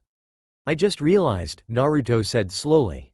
If we had Kurenai-sensei first, then every other team got to test with her after, bad sensei. Damn, he was right. Shino nodded, grimacing. Speaking of them, we're late to meet with the others, Shikamaru warned. If anyone asks, why are we late? In one voice, tired and irritable, Shino and Naruto answered, Sensei is a bastard. Hinata waited anxiously at Senzo's, the evident meeting place for the Rookie 9, now. At least, both Kiba's team and Sasuke's team had been sent there by their respective sensei. And, what a nightmarish experience that was. Naruto hadn't been exaggerating, Kakashi was terrifying. Everyone so far had gone home and taken a shower before coming to Senzo's, seemingly a requirement, really, with how messy Kakashi's testing had gotten. Surely, Naruto's team wasn't still testing with the cruel sensei, were they? When she scanned across the others, all of them at least bruised or scuffed from Kakashi's handling, except for the surprisingly resilient Choji. She thought she saw signs of anxiety in them, too. Sure enough, the team she was waiting for staggered through the doorway, prompting Sakura to gasp quietly, and Ino to spit her tea back into her cup in surprise. Shino appeared to have a blackening circle even larger than his dark glasses forming around one eye. His lenses were scratched and hanging at a funny angle, his coat was torn in several places, and he walked with a slight but obvious limp. Shikamaru was worse, one cheek swollen, both eyes darkened, and one wrist wrapped in a heavy bandage. Between them, Naruto looked scuffed almost beyond recognition. His hair was almost uniformly gray, instead of the usual gold, and his clothes were reduced to little more than filthy tatters, as though someone had dragged him repeatedly across a field. He'd washed his face and hands, and the looser dust had been shaken out. That only served to make the trail of dried blood from his nose more obvious, though. She cringed at his other bruises, and Kiba yelped, I thought he was rough with us. We got special treatment on account of good behavior, Shikamaru replied, frowning as he probed at his jaw with one hand. Groaning, he collapsed into a seat and yes. The seat next to Hinata was still open. Naruto might take the spot between her and Shikamaru. Shino lurched towards the table, angling to sit down, and she fought back a wave of disappointment before the boy suddenly stood back up, and she realized he had actually almost collapsed. He struggled another step to the other seat and Hinata felt the entire room warm by just under 1,000 degrees as Naruto sat down next to her, groaning gingerly. I think he really liked us, he said smartly, forcing a grin he couldn't possibly feel. Well, did you pass? Sasuke demanded impatiently. Yes, Shino answered. It appears that for now, we are confirmed genin. He paused. Unless any of you were failed by a sensei. Everyone quickly shook their heads, though, Hinata was astounded she survived Kakashi's ordeal, not much uplifted by his statement that he approved of her drive. Especially since he said she still needed a lot of work after that. Still, if they had endured worse. Then, we've made it, Choji said, obviously relieved. Only, now what? Now, Kakashi said, appearing suddenly behind the large boy in a puff of chakra residue and clapping one hand over Choji's shoulder, we decide how tomorrow goes. So Kiba, Choji, and Shino, my cute little students, you're with me. Sasuke or his girlfriends can tell you where to meet. Humming jauntily, Kakashi trotted out of the restaurant without waiting for a reply. The chopsticks in Sasuke's hand splintered. Sensei is a bastard, he spat. Asuma walked in only a moment later, nodding at Senzo before stopping at the table. Naruto, Sasuke, Hinata, you'll be training with me tomorrow. Hinata can show you where our team meets up, he announced, before turning away faster than they could reply. Naruto and Sasuke offered eerily similar grunts in response, eyeing one another warily. Hinata tried to restrain her smile to merely a pleased curve, not the manic, delighted grin she truly felt. She was going to be on a team with Naruto-kun tomorrow. It's by the small park in front of the Hokage Tower. She told Naruto happily. Beneath the ginkgo tree. And logically, that puts me with hating my life, Shikamaru sighed, rubbing his temples. What do you mean? Ino asked, frowning. I'm just Going to savor the quiet for the moment, he grumbled in response, flagging down a waitress and ordering something for himself, Naruto, and Shino. Shino-kun, I seriously would switch places with you if I could tomorrow. The Aburame boy adjusted his broken glasses slightly at that, giving a solemn nod. For a heartbeat, Naruto looked about to say something, but instead he shook his head and pulled a notebook from within his tattered outfit, miraculously unscathed, and began scanning across whatever was written there. Well, I'm done, Sasuke said, somewhat annoyed. He rose and left a handful of ryo at his place, marching out the door. Where are we meeting up, Ino? Kiba asked, frowning. That bridge by the park about a block from my family's shop, she answered glumly. I think you and Naruto put a trap door in it once, a few years back? Oh, yeah, that was a good prank, Kiba mused. Except for the part about just cutting a hole in the bridge instead of putting in a trapdoor, Naruto countered. I told you installing new stuff would take too long. I'd complain more about you too, but Kakashi-sensei threw me into that river yesterday, Ino grumbled. Bastard sensei, Naruto, Shikamaru, and Shino corrected in one voice. Ino blinked, then nodded, cheering slightly. Yeah, okay, bastard sensei. I like it, rolls off the tongue, Kiba agreed. Choji nodded reluctantly once the other boy elbowed him, nearly dislodging Akamaru. Sakura sighed and hung her head. I'm going to pretend you guys made me start calling him that, if it comes up, she warned. If what comes up? Kurenai asked, stepping in through the doorway with one eyebrow raised. Nothing, Sakura said quickly, blushing. Hi, Kurenai-sensei. Hi, she returned, just as cheerfully. Well, Sakura-chan, Ino-chan, and Shikamaru-kun, you'll be with me tomorrow. Shikamaru knows where we'll meet, don't you? Yep, Shikamaru answered, staring intently at his bowl of noodles as it was served. Well, I hope we all have fun tomorrow. She smiled at all of the students and waved before walking away. I just realized, Ino started, once Kurenai was gone. I'm stuck on a team with the Queen of Foreheads again. Shut up, eyebrows. Sakura snarled, glowering. Welcome to a preview of my tomorrow, Shikamaru sighed. Naruto was surprised at how tired he was. He always recovered quickly, and he'd thought his energy was inexhaustible, but it somehow seemed that he'd managed to find some new, deeper level of tired to achieve. Not sleepy exactly, as much as his head felt like it needed to rest. He wondered what that meant, but then, it got lost somewhere in the very, very long battle with Kakashi. How long were they fighting? Not long after they'd finished their soup, and Ino, Choji, Kiba, and Sakura had left, Naruto turned to face Shikamaru at a question the genin leader had asked. Library Bunshin? He repeated. Yeah. What happened to them when Bastard Sensei used whatever it was to disperse your Bunshin all at once? Shikamaru pressed. That was a good question. It wasn't like he could feel his Bunshin, though. Once they were out, that was pretty much it. He hadn't gotten memories back from them, at least. Well, there had been the pair that had gotten dispersed for other reasons. One was playing around trying to balance on a clothesline before falling to an alley. Another had tried practicing one henge too many and been jumped by Anbu for suspicious behavior. Hopefully it wouldn't be traced back to him, at least. If they behaved, he said, then the 18 that are left should disperse at exactly 5. Shikamaru quickly checked his pocket for a small timepiece. So, less than a minute. Okay, let's see what happens. He nodded, realizing that for some reason, Hinata was still with them in the restaurant. He hadn't said a proper greeting to her yet, had he? He turned towards her say. An entire day spent in the library.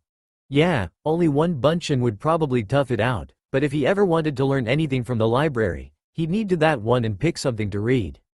Grabbing an arbitrary book without any real idea of what he should look for, the first title he picked up was The Classic of Tea, by Senzo's restaurant was still around him, but an entire day spent in the library. Probably, only one Bunshin would be able to stick the entire thing out. If he wanted anything useful from the library, he was going to have to stay, though. They had books about learning things in general, right? Since that was a weak point, he went to find some assistance, quickly getting a volume of unfamiliar kanji. Well, crap. Okay. He'd spend the entire day with that and a dictionary. Shikamaru was still shaping some syllable of something, as he had a special purpose when he went into the library. He was the last Bunchen sent in, and really, the only one who had specific instructions on what to read. It wasn't too hard to find a shelf with a relatively slim book titled, The History of the 12 Guardian Ninja. That would at least let him know what the heck it meant that Asuma-sensei used to be one of. Shikamaru's gaze rose from his timepiece, the last sound of whatever he said just finishing. Just going to the library was boring. And reading about Go was boring. Still, it seemed to be one of those generic, smart people, things. So he'd buckle down and make himself finish the book he'd set aside yesterday. Maybe he could learn enough to provide a challenge to. For whatever reason, he was looking up at the ceiling, Shino's face peering down at him intently. Glasses fallen off, revealing his eyes. That was new. Had Naruto seen those before? There had to be a reason he was. He really wasn't looking forward to spending the entire day reading. Partially because reading was hard, and partially because it was boring. He finally settled on what seemed like a good compromise, a young adult story with helpful furigana to teach him those annoying difficult kanji. That wasn't so bad, in the end. Shikamaru was looking down at him from above, too, though his face was turned away as he called for something. And then the rest of the memories returned. Hinata was horrified. Things had seemed to be going so well. She was sitting next to Naruto and for tomorrow, at least, would even get to be on a team with him. And then he suddenly got a strange look and tipped over in his seat, straight back onto the floor. She was stunned, frozen and unsure what to do when his two friends dropped to his side, trying to gauge his well-being before Shikamaru turned and called for medical assistance. Oh, Kami? Was Naruto dying? She wasn't sure where Shino went, only that he'd made room for her to kneel at Naruto's side and take his hand, patting his wrist nervously. Was there anything she could do? She gathered her focus, activating her Kekai Genkai without a second thought, scanning Naruto's body and chakra for any sign of disturbance. She couldn't register any, or anything else she recognized as a sign of poor health. Her eyes lingered on the seal on his stomach, radiant with chakra, but no, that was fairly normal for Naruto. Hinata-chan? He croaked, seeming to come out of his fit, peering up at her in astonishment. Then his eyes shot wide and he sat up straight, suddenly sweeping her into a hug. Hinata-chan, he cried more happily. What? Shikamaru managed before Naruto spotted him. Shikamaru-kun. Hinata was so happy, she didn't even mind that Shikamaru was included in her first hug with Naruto. Shikamaru finally wheezed. Ah, Naruto realized suddenly, letting go of both of them. Hinata reflexively checked Shikamaru's lung capacity and blood oxygen levels, since her Byakugan was still active. By her calculations he could have endured at least another 13 seconds of that hug. Oh, man, was that a bad idea. Naruto chuckled, making her heart stop. All those Bunchen at once.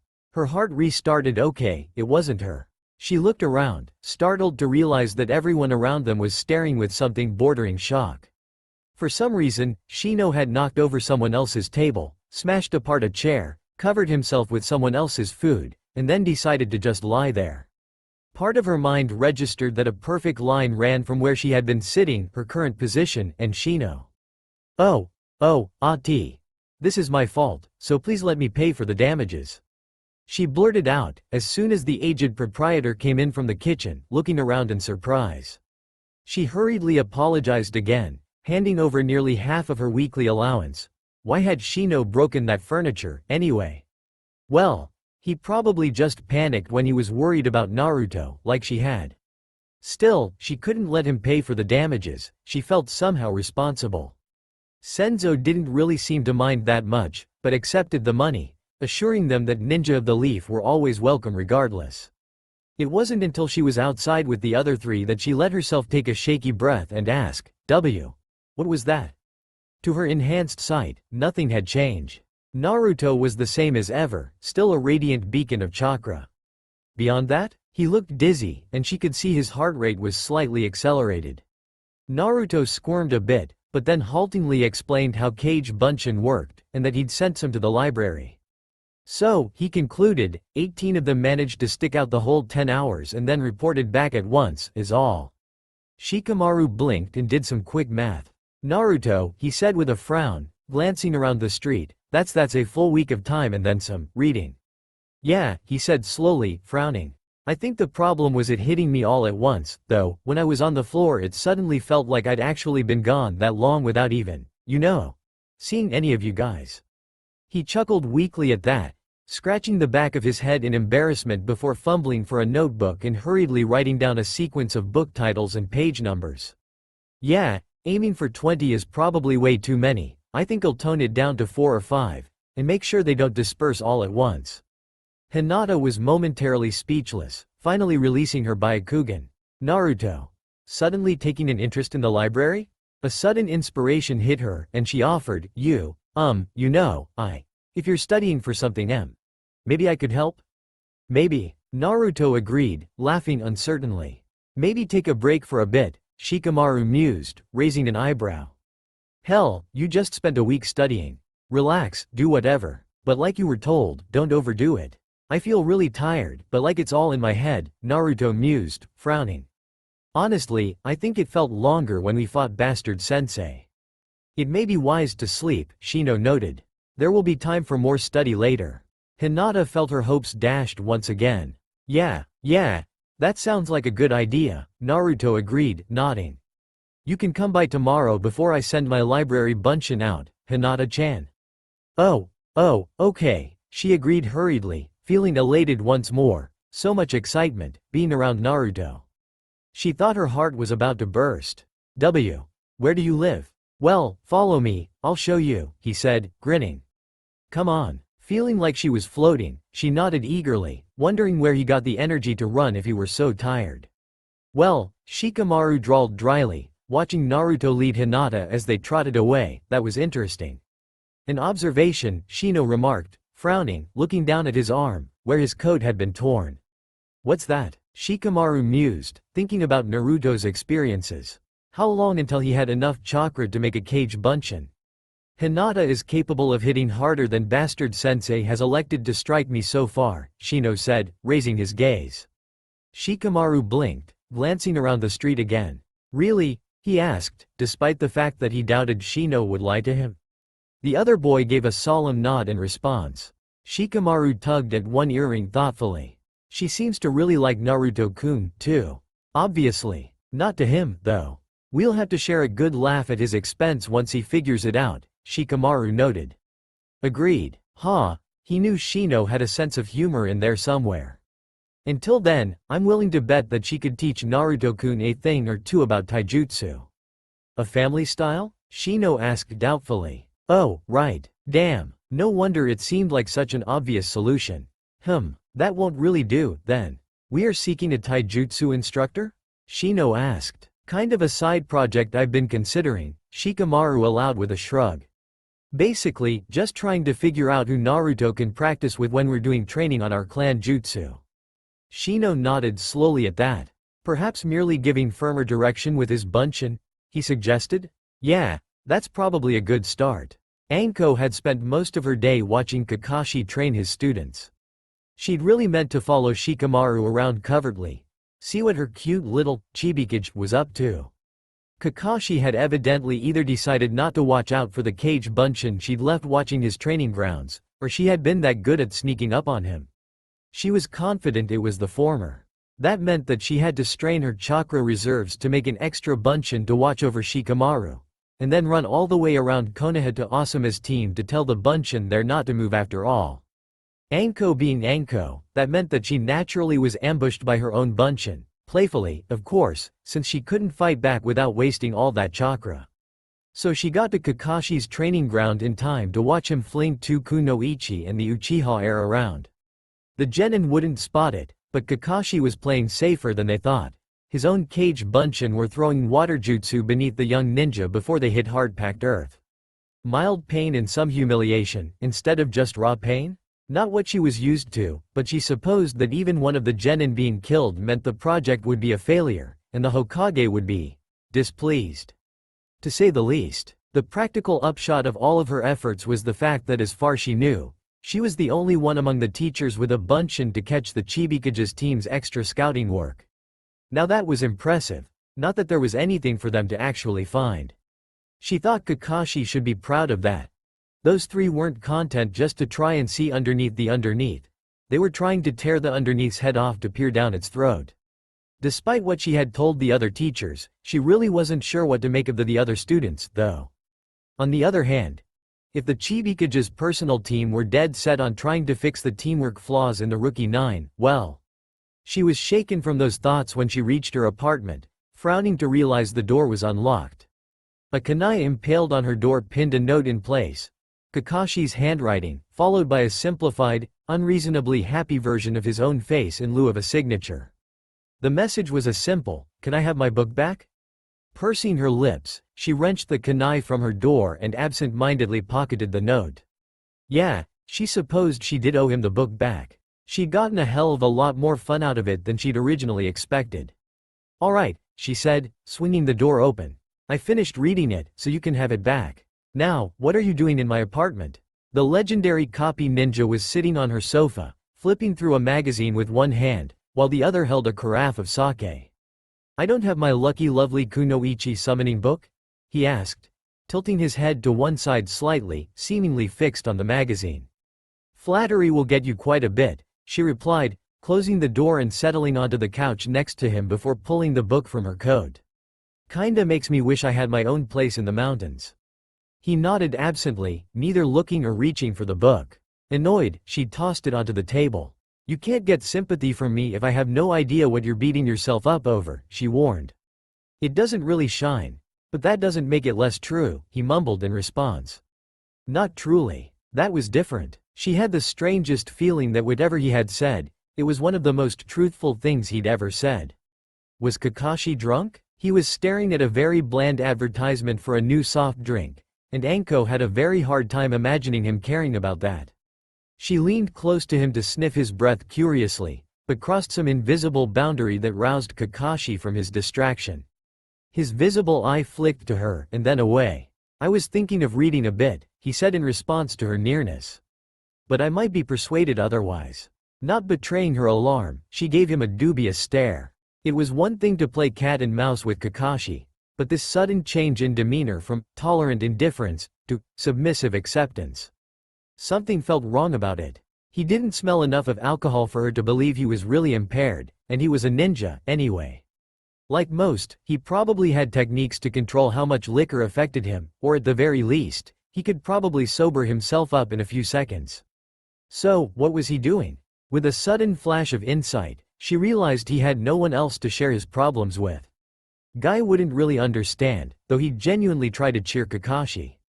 Then again, even if he'd, as much as he seemed capable, reached out to her for help, she didn't know what to do any better than the manic, taijutsu-obsessed Junin. She didn't really feel like playing guessing games, so instead said, "I'm going to take a shower. You know where my bed is." She paused at the entrance to the hallway, looking over her shoulder. "I can't really say I know what's going on with you. The best I can offer is to make you forget for a few minutes. So, you're welcome to join me." When morning came around, Hinata found herself awake early. Since she found herself with so much energy, she decided to just set out ahead of schedule. Of course, Naruto hadn't really thought to give her a specific time when she should come by his place.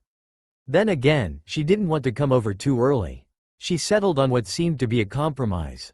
If she went over before he was ready, well, she could just offer to do something to make it up for him. That thought in mind, she jogged quickly to the market district by Naruto's apartment, scanning the stalls that were just opening and quickly rounding up what she thought she would need. After that, another jog through the lifting mists, and she skidded to a halt at the stairs leading up to his apartment, grocery bags in hand. She reached his door and paused. If she was too early, she wouldn't want to accidentally wake him up when he needed his rest. He just had a difficult practice with the terrifying Kakashi yesterday, after all. Really, in the interest of being polite, she took out lockpick set she kept tucked behind the leaf symbol of her Hite 8, though, she wore hers as a collar. With her Kekai Genkei active, the security on Naruto's apartment door was trivial. Very carefully, she eased the door open, one ear towards the apartment to listen. She could distantly make out the sounds of very light snoring, and allowed a satisfied smile to cross her face. Good, she wasn't going to risk being a bad guest. After letting herself in and looking around, she studied the floor plan. The front room was divided into a kitchenette and a living area, which was almost completely devoid of furniture. A few wall hangings provided some decoration, the leaf of Konoha, the spiral symbol that she didn't recognize that Naruto wore on his arm, and a surprisingly elegant sample of calligraphy reading, "Happiness," signed by the Hokage. Nodding to herself, and reminding herself that she was a ninja, she stealthily approached the kitchen. After busying herself with some chores that Naruto had most likely been intending to do shortly himself anyway, she judged it clean enough to actually prepare food. Now, time to get to work. She had timed it so that between everything else she was doing to keep herself occupied, the meal would be ready at the same time as Naruto's alarm clock was set to go off. Of course, using her Kekkei Genkei to determine the time the alarm was supposed to go had revealed quite a bit about Naruto's room. Still, she reminded herself, it was okay.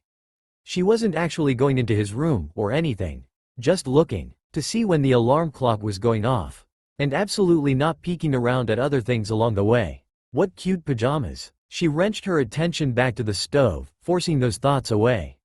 After she dismissed her Byakugan, the extra blood seemed to flow straight out of her enhanced nerves and into her cheeks, and then just settled there. Just under a minute before the alarm should have gone off, she heard a mumble from Naruto's room. It was close enough. She turned off the stove and crept to the door to listen. He was whimpering a half-formed protest, and she just barely made out the name of Iruka. She felt her heart constrict, and tears well in her eyes. Poor Naruto, suffering a nightmare. She wished she could help, but it wouldn't be proper to go into his room. She was an heiress to her clan. It was improper to the extreme. To say nothing of the fact that he might not appreciate her presence there. And, anyway, the alarm would go off in a moment and rouse him. Except, it couldn't because she shut it off and sat carefully on the side of his bed, cautiously touching his shoulder and whispering his name as she gently tried to rouse him. Ha. He started, eyes shooting wide open, and then closing, as he heaved a deep breath, his hand reflexively grabbing hers. His other arm rose and flopped across his eyes, his face twisting into a grimace. For a heartbeat, he was still. Then he mumbled, "Woza, huh?" Uncovering his eyes, he blinked up at her quizzically, still holding her hand. "Hinata-chan?" he asked in bemusement. "Why, yes," she stammered uncertainly. "Oh, dear, he wasn't liable to think this was a dream, was he? How embarrassing that would be, if he tried to take advantage of her." "You're in my room?" "Ah," she started. "Why? You were having a nightmare, I thought, and—" Well, what was a good explanation for this? As if in answer, the oven timer dinged, and she haltingly offered, "IW. Was making you breakfast?" He blinked again, releasing her hand, then sat up and dragged a hand through his hair, dislodging the cute sleeping cap. Oh dear. She hadn't gone too far, had she? "That's awesome," he exclaimed suddenly, grinning. "Thanks, Hinata-chan. You're amazing." Naruto felt bad for Hinata. She'd gone out of her way to come over and surprise him, and evidently she'd gotten up so early she'd just immediately fallen asleep after waking him up to eat. Poor girl. He'd always thought she was kind of quiet and weird, but then she'd offered suddenly to help him study. After getting up, Naruto moved Hinata's prone form closer to the center of the bed, so she wouldn't fall off. He stepped into the living room, squinting at the floor. Then at the kitchen table. Then the kitchen itself. He couldn't even make cup ramen without somehow generating dirty dishes and getting the kitchen messy. How the hell had Hinata managed to make all that food without making any mess? Staring at it didn't make it go away, so it wasn't an illusion. He was a bit hungry, but it felt rude to start without her. He decided to let her nap while he took a shower. In his remarkably clean bathroom. When did that happen? After he'd dressed in clean clothes he didn't remember washing, he stepped out of the bathroom, not terribly surprised to see Hinata already up again, blushing profusely as she pulled out the chairs at the kitchen table. "Did you clean my entire house?" he wondered. For some reason, she looked guilty when she nodded. "That's really cool," he told her, grinning. "I must have been out of it, or else you've got awesome ninja skills." "Why? You must have been very tired," she said almost instantly in response. "Nah," he said, once she served him a plate. "If you can do that, and cook this good, you're pretty awesome." The girl looked simultaneously elated, and as though she were trying to find some way to refute the claim. For a moment, he thought she was going to insist, somehow, that it wasn't good enough, but she finally squeaked out, "Thank you, Naruto-kun." Yeah, he thought he was starting to understand this girl. She seemed genuinely nice, like she wanted to help people. He supposed she was just really shy. Well, he didn't really know what to do about that, but he could try being her friend. Heck, they were going to be teammates anyway. Say, Hinata, he began, once he'd finished eating while she was still working on her own meal. Come to think of it, I guess it's a bit strange, having you over like this. She blinked, looking confused and strangely paler than usual. But then, that's my fault, he added quickly. Yeah, we should be friends, shouldn't we? Yes, she shouted without hesitation, eyes even wider. Yes, she said, somewhat more calmly, trembling for some reason as she smiled. Friends. So that this is not strange, right? Hey, I'll let you come over to make breakfast for me anytime, he assured her. He would, too. The strange magic that transformed things from the market into genuinely edible food was just alien to him. Cup ramen was the only thing he felt competent to prepare, and that usually ended up messy anyway. Heck, shaking me out of that nightmare. I should say thanks for that, too. She looked ecstatic, and he felt pleased with himself, glad he'd finally figured something out on his own. There, Hinata had wanted to be friends with him, and now they were. One step closer to a better team, and then being free of Kakashi's reign of terror. In fact, with Hinata around, he was sure he'd be able to keep from snapping at Sasuke. That was pretty cool, too. It was already shaping up to be a pretty good day. So, tell me, Hinata-chan, how do you get good at studying, anyway? Hinata responded, blinking several times, her cheeks strangely pink. Maybe her breakfast was too warm. Oh, why, yes, right, tea. To start with, what are you studying? Come to think of it, that was actually a pretty good question. I don't know, but someday I want to be Hokage, so anything that will help me with that. With reluctance and some resignation, Shikamaru plodded towards his inevitable doom. The coddling, soft-hearted teacher and the two most delicate Kunoichi in, not just the rookie 9, the entire genin class. He was going to be surrounded in misery. It was only when he arrived at the meeting place, intentionally 1 minute late, that the true sadistic genius of the plan began to sink in. Because, as he was going to suffer, so were Shino and Naruto. By Kakashi or Uchiha, their collective sensei had decided to ensure that the road to becoming a ninja was fraught with pain. Kurenai and the girls turned to look at him as he strolled up to the group. Sorry I'm late, he drawled. That's fine, their teacher assured him, giving a friendly smile. 1 minute for training isn't too bad. Ino and Sakura looked less than convinced, but said nothing about it, turning their attention to the teacher. So, what are we doing today? Ino wondered, scratching her head. Today we will be discussing conduct, she said. Of course, Shikamaru realized sourly. No chance of learning something genuinely useful. That'll help the next time Kakashi decides to throw us around, Ino remarked. That's Kakashi-sensei, Kurenai corrected. How does this help us become better ninja? Sakura wondered. Because there are certain codes of behavior we adhere to, and before you advance as ninja, you must understand how to behave around your superiors, she clarified. Then she paused, holding her hands together thoughtfully, before she smiled again. Well, you can do more than just listen to me lecture you. For practice, let's see how long you can maintain the leaf concentration exercise while we talk. Oh, hell. Shikamaru had spent long hours, probably days, in the academy with Naruto, Kiba, and Choji doing that stupid exercise. If Iruka hadn't, he had to give Kurenai points for subtlety. He'd been expecting the attack against his spirit to come from an entirely different direction. Maybe he could learn something from her, after all. Sure, he said, when Sakura and Ino looked dismayed. Kurenai beamed a smile at him, then handed over a leaf. He pressed it against his forehead without hesitation and sank to sit in a meditative posture, tilting his head slightly back. Just like old times? Sakura teased him, as she and Ino took their leaves and sat nearby. He doesn't have a chance of beating you, but with so much forehead, maybe you should have 2 leaves, Ino heckled. Bite me, eyebrows, the pink-haired girl retorted in a growl. Oh, yeah, Shikamaru muttered, focusing his chakra on the leaf. You guys are doing great at conduct. Say, do you remember who taught us this exercise?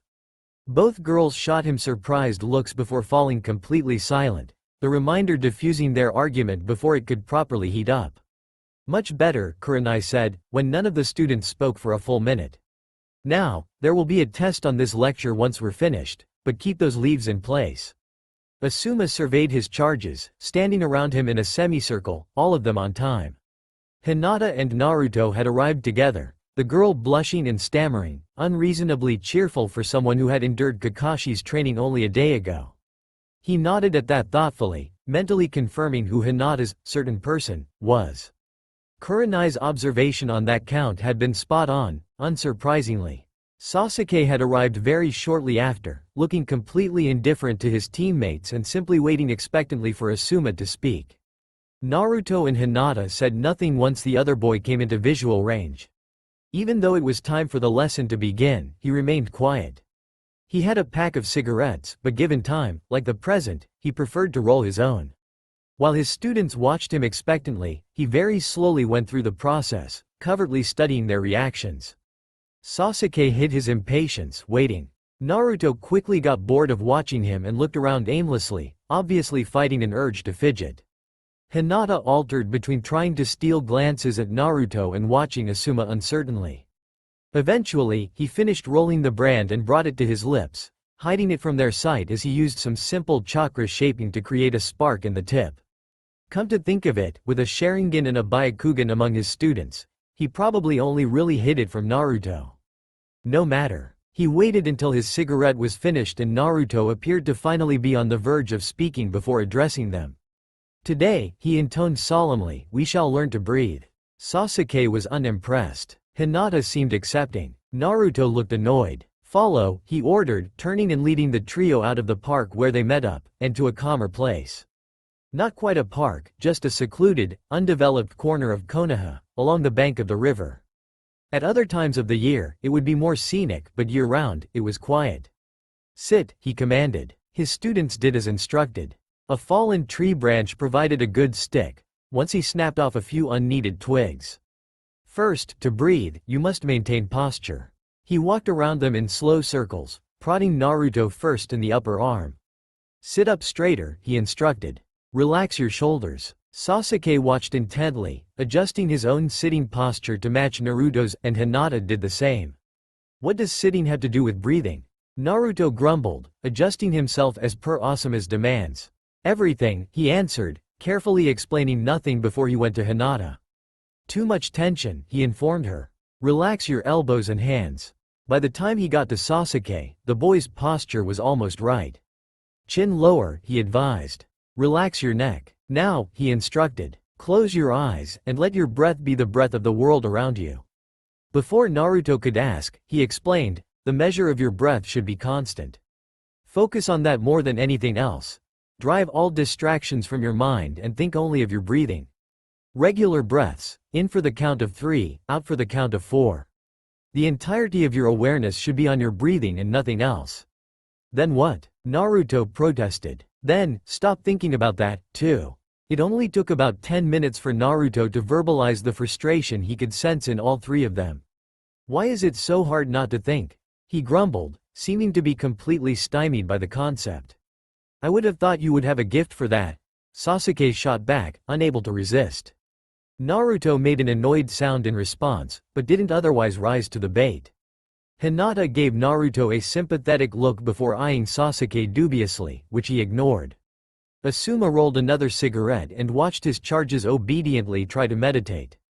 Hinata was keeping her movement minimal, but was still betraying tiny involuntary twitches, and stealing constant peeks at Naruto. Sasuke's eyes were closed, but for all of his taunting, he was focusing almost exclusively on Naruto. Likewise, the orange-clad boy had no real chance of achieving any kind of inner peace while he kept trying to pay attention to Sasuke without opening his eyes or being obvious about it. He was confident that they'd spend the entire day trying, and failing, to meditate. That was fine, though. They needed to understand how far they had to go before they could earnestly begin that journey, and as far as he could determine, these three were the ones who would need help focusing the most. Time to test them. While seeking peace, they found everything that prevented them from achieving it. "Hinata, what is on your mind?" Asuma asked suddenly, startling all three of his students into opening their eyes. My father," she blurted out, seeming dismayed at herself for speaking. "And what is he doing?" Asuma asked. Telling me I'm an unworthy heir," she mumbled, bowing her head and looking away. Naruto gave her a confounded look fit to rival his earlier ones. Asuma nodded knowingly and sent them back into meditation without further explanation. When he judged the interval of time was enough for them to at least become distracted, he targeted Naruto next. "Naruto, what is on your mind?" he prompted. "Mizuki," Naruto answered with a grimace, shaking his head. Unsurprising. Though he suspected the answer anyway, Asuma pressed, "And what is he doing?" He's dying. Begging me to stop stabbing him," Naruto answered, his voice shaking. Hinata bit back a sympathetic gasp, completely abandoning all pretenses of meditation. Guess that must have been one of the middle bunchen to get there. Not the last few hundred, though. He couldn't talk so much by then. A flash of irritation crossed Naruto's face and he bowed his head, staring at the ground past his knees. Asuma gave the same knowing nod, hiding an internal wince. Kurenai would be best to field that one, probably. More worrisome was the undisguised fascination Sasuke showed at the few words Naruto had allowed.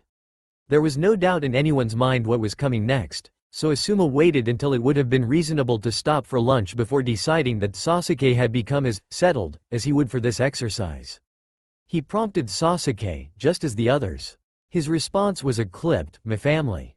"And what are they doing?" "Nothing," he answered. "They're dead." Another total lack of surprise, there. The fate of his clan was known to everyone. Asuma gave the same knowing nod in response. "Rise," he commanded the students. They watched him warily as they stood, stretching out stiff joints and looking around for some clue of what would happen next. He turned on one heel and led them up the bank to the street, and across the road to his favorite barbecue restaurant. He especially liked the outdoor seating, so he could watch his students while smoking, without bothering anyone else too much. "Are we going to be doing a lot of this as ninja?" Naruto asked somewhat plaintively. Asuma waved a hand as a waitress approached, indicating his regular order for himself and students. Not that he'd actually had a meal with this particular group of students, yet. "What is a ninja, Naruto?" he asked patiently. "We're ninja," he answered, confused. "I mean, is this about the will of fire and serving Konoha? The codes and stuff we have to always follow?" "Before any of those things, a ninja is a person, Naruto." The boy sighed at that, seeming to dismiss the answer as nonsense, instead focusing on the table before him as the waitress returned, setting a dish of teriyaki beef and stir-fried vegetables before each of them. Asuma took one last draw from his current cigarette, preparing to launch into a lengthy lecture. "You see, Naruto," he said, suddenly acting as a companionable sensei, instead of behaving as an elder monk to his initiate, meditation is about understanding. Eventually, you'll be able to understand the world around you in more clear and practical terms. To understand being a ninja better, you must understand yourself better. You are a ninja. Before that, what are you? A person? He asked warily, glancing at Hinata to see if she had a suggestion. Sasuke began eating silently, though he at least looked contemplative. That is one answer, Asuma allowed. To progress, you must learn to stop thinking. There are two aspects of meditation, and they will strengthen your mind if you can master them both. What are they? Sasuke asked immediately. Serenity or tranquility, the ability to maintain composure. Insight or focus, the ability to attain wisdom with internal clarity. B. But what does? Hinata began before cutting off at being the target of 3 gazes. How do those questions you asked us fit into this? Those are the thoughts that occupy your mind and prevent you from achieving clarity, Asuma explained. Things that you must overcome to improve your ability to meditate, and to be better ninja. Sasuke grunted at that, pushing his empty plate away. Naruto gave a morose sigh and produced his notebook, asking, "Are there any good books about meditation you can suggest?" Sasuke gave Naruto a very strange look at that, and for whatever reason, Hinata seemed slightly cheered. Asuma kept his expression neutral, answering, "A great many." Naruto frowned at that. "Well, which are the best ones?" he pressed. "If I had to figure out this inner peace stuff to be a better ninja, what's the fastest way to do that?" Smiling softly, Asuma shook his head. To master the no-mind state, you must learn to ponder questions which cannot be answered. Consider this, Naruto. If a tree falls in the woods, and no one can hear it, does it make a noise? Yeah, he answered, nodding. I'm pretty sure it does. Why? Naruto opened his mouth to answer, then thought better of it. After a long minute of thought he complained, I don't know. It makes a noise when people can hear it fall, so why wouldn't it just because no one is around? Ah, you have answered the question, Asuma noted. That didn't seem very unanswerable, Sasuke mumbled. Sasuke, a wheel is a hoop. Yet it can bear all the weight of an axle no matter how it turns. Where is the strength in the wheel? The Uchiha heir blinked, struggling to process the question, looking for an answer. Hinata looked between the two of them, then down to her untouched food. Naruto sighed and began to eat, shaking his head. And Hinata? An empty vessel is made of simple clay. Where is the value in it?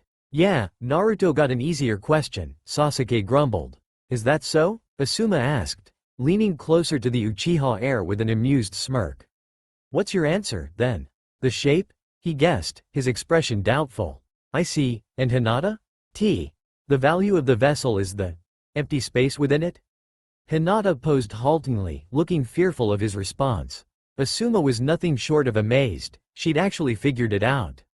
He doubted she'd really achieved a no-mind state to come that far, but that didn't matter. She'd puzzled through it anyway, even while appearing distracted by Naruto and Sasuke. Naruto, your answer is incorrect, Asuma noted. It doesn't make a sound? Naruto asked, surprised. Also wrong. Sasuke released an irritated snort, crossing his arms over his chest and looking away. There's no correct answer, then, he judged. And for the third time. Wrong, Asuma declared, shaking his head. There are correct answers. Like Hinata's. Then what's the right answer? Naruto demanded, setting down his chopsticks and pushing his cleaned plate away.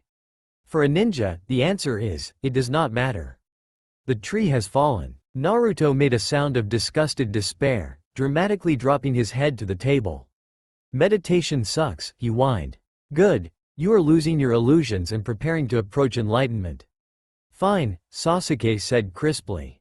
If the strength of a wheel isn't the shape, what is it? The wheel is a community, Sasuke. It is a circle, with nothing in the center, it falls apart. Sasuke's eyes narrowed, but he refused to rise to the bait and ask the obvious question. The strength comes from the spokes, small supports that cross the void and connect opposing sides of the same circle, Asuma explained. However, even in the case of Hinata, who answered correctly, comes the issue of understanding. Hinata, what is the significance of the vessel and its worth? How does it pertain to you? I'm worthless? She asked. Asuma bit back a sigh. How the hell had Hinata gotten through the academy with such shaky confidence? Sasuke rolled his eyes, but Naruto sat up, shaking his head and looking at Hinata in confusion. How can you think that? He asked. You were the only one who figured out their question. That, he bit something back and said, I couldn't figure mine out, so if you're worthless, doesn't that make me even less? Impressive, Naruto, Asuma said. You are learning to destroy the selfish ego and relinquish worldly bonds. Huh? A joke, he assured the boy, rolling yet another cigarette. This one he tucked behind his ear for later, instead of lighting. No, Hinata. You are the vessel, and your worth is the potential you have to retain knowledge. All men and women are made from the same worthless clay. Our value comes from the experiences we become filled with. Oh, she exclaimed, a slight smile coming to her lips. So, we're done and we can move on to the next part of our training, right? Naruto asked, almost desperately.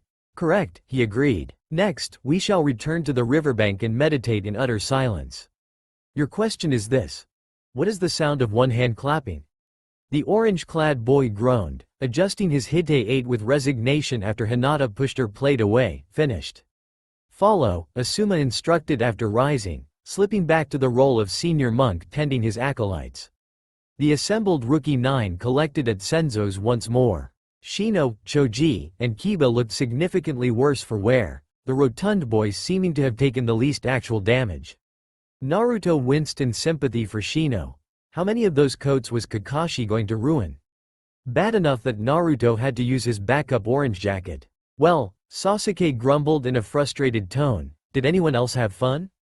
Training was mind-numbing, Shikamaru answered without hesitation, staring bleakly forward. How bad could it be? Kiba wondered. Seriously, We were with Bastard Sensei.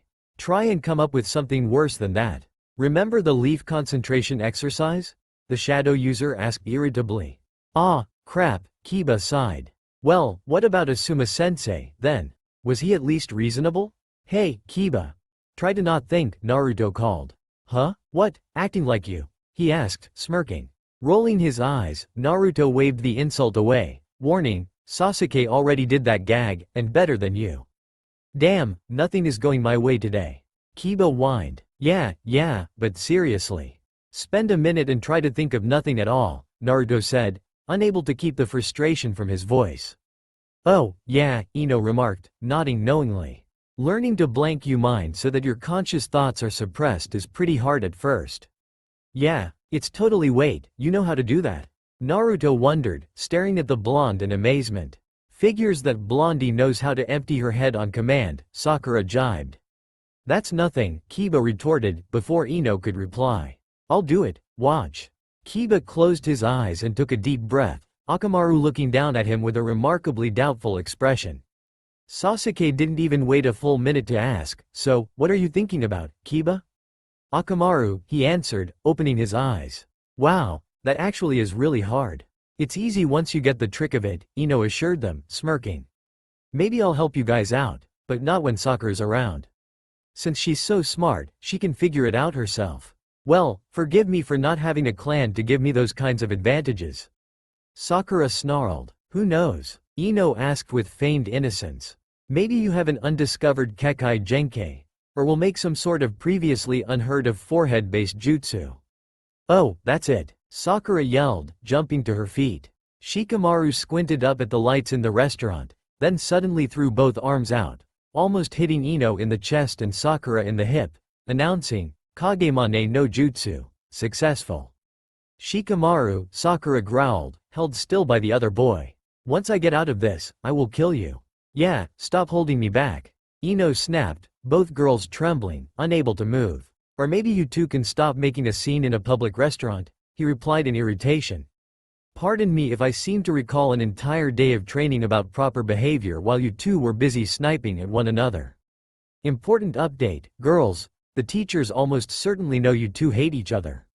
You're not going to be on different teams until you get over it. As your unwillingly elected leader, I'm afraid it's my responsibility to have to actually do stuff if you get us into trouble. Don't make me do work. Sakura and Ino both grumbled at that. Naruto felt more than a little bad for Sakura, but then, he got stuck on a team with Sasuke. Aside from which, Shikamaru was a cool teammate. He was pretty sure that if Ino and Sakura managed to stop fighting for a while, they'd probably realize that, too. Can it be assumed that you two will behave properly and not give our teacher cause to question our teamwork?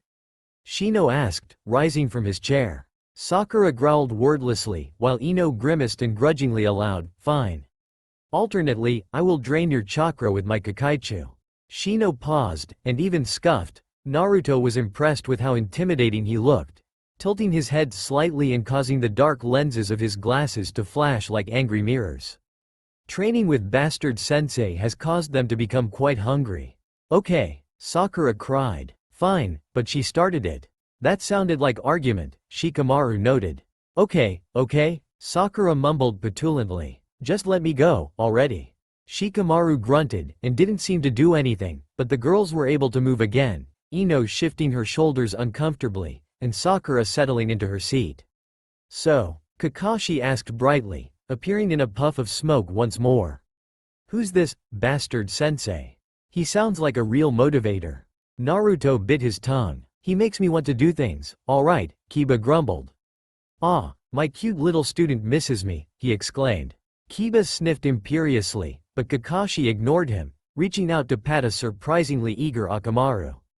Thank you, Akamaru, but I'm afraid tomorrow, you'll have to be with another teacher.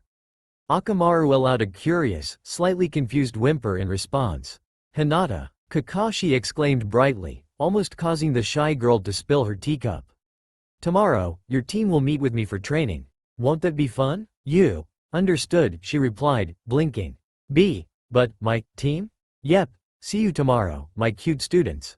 He vanished the same way he arrived. I guess this gets us Asuma tomorrow, Shikamaru sighed. I probably shouldn't complain. One more day to avoid bastard sensei. Indeed, Shino said, tiredly sinking back to his seat. Shortly after that, Kurenai showed up to announce that Shino, Kiba, and Choji would be going with her, confirming Shikamaru's guess. I wonder when they'll mix up the teams again? Choji mused. You probably know, right Shikamaru? I can guess, Shikamaru allowed. And my guess would be that every 3 days, one full rotation through our sensei. And then they'll mix us up again. He paused. Unless Ino and Sakura keep fighting, in which case, they'll probably still be stuck together. The girls groused at that, while Hinata shook her head doubtfully.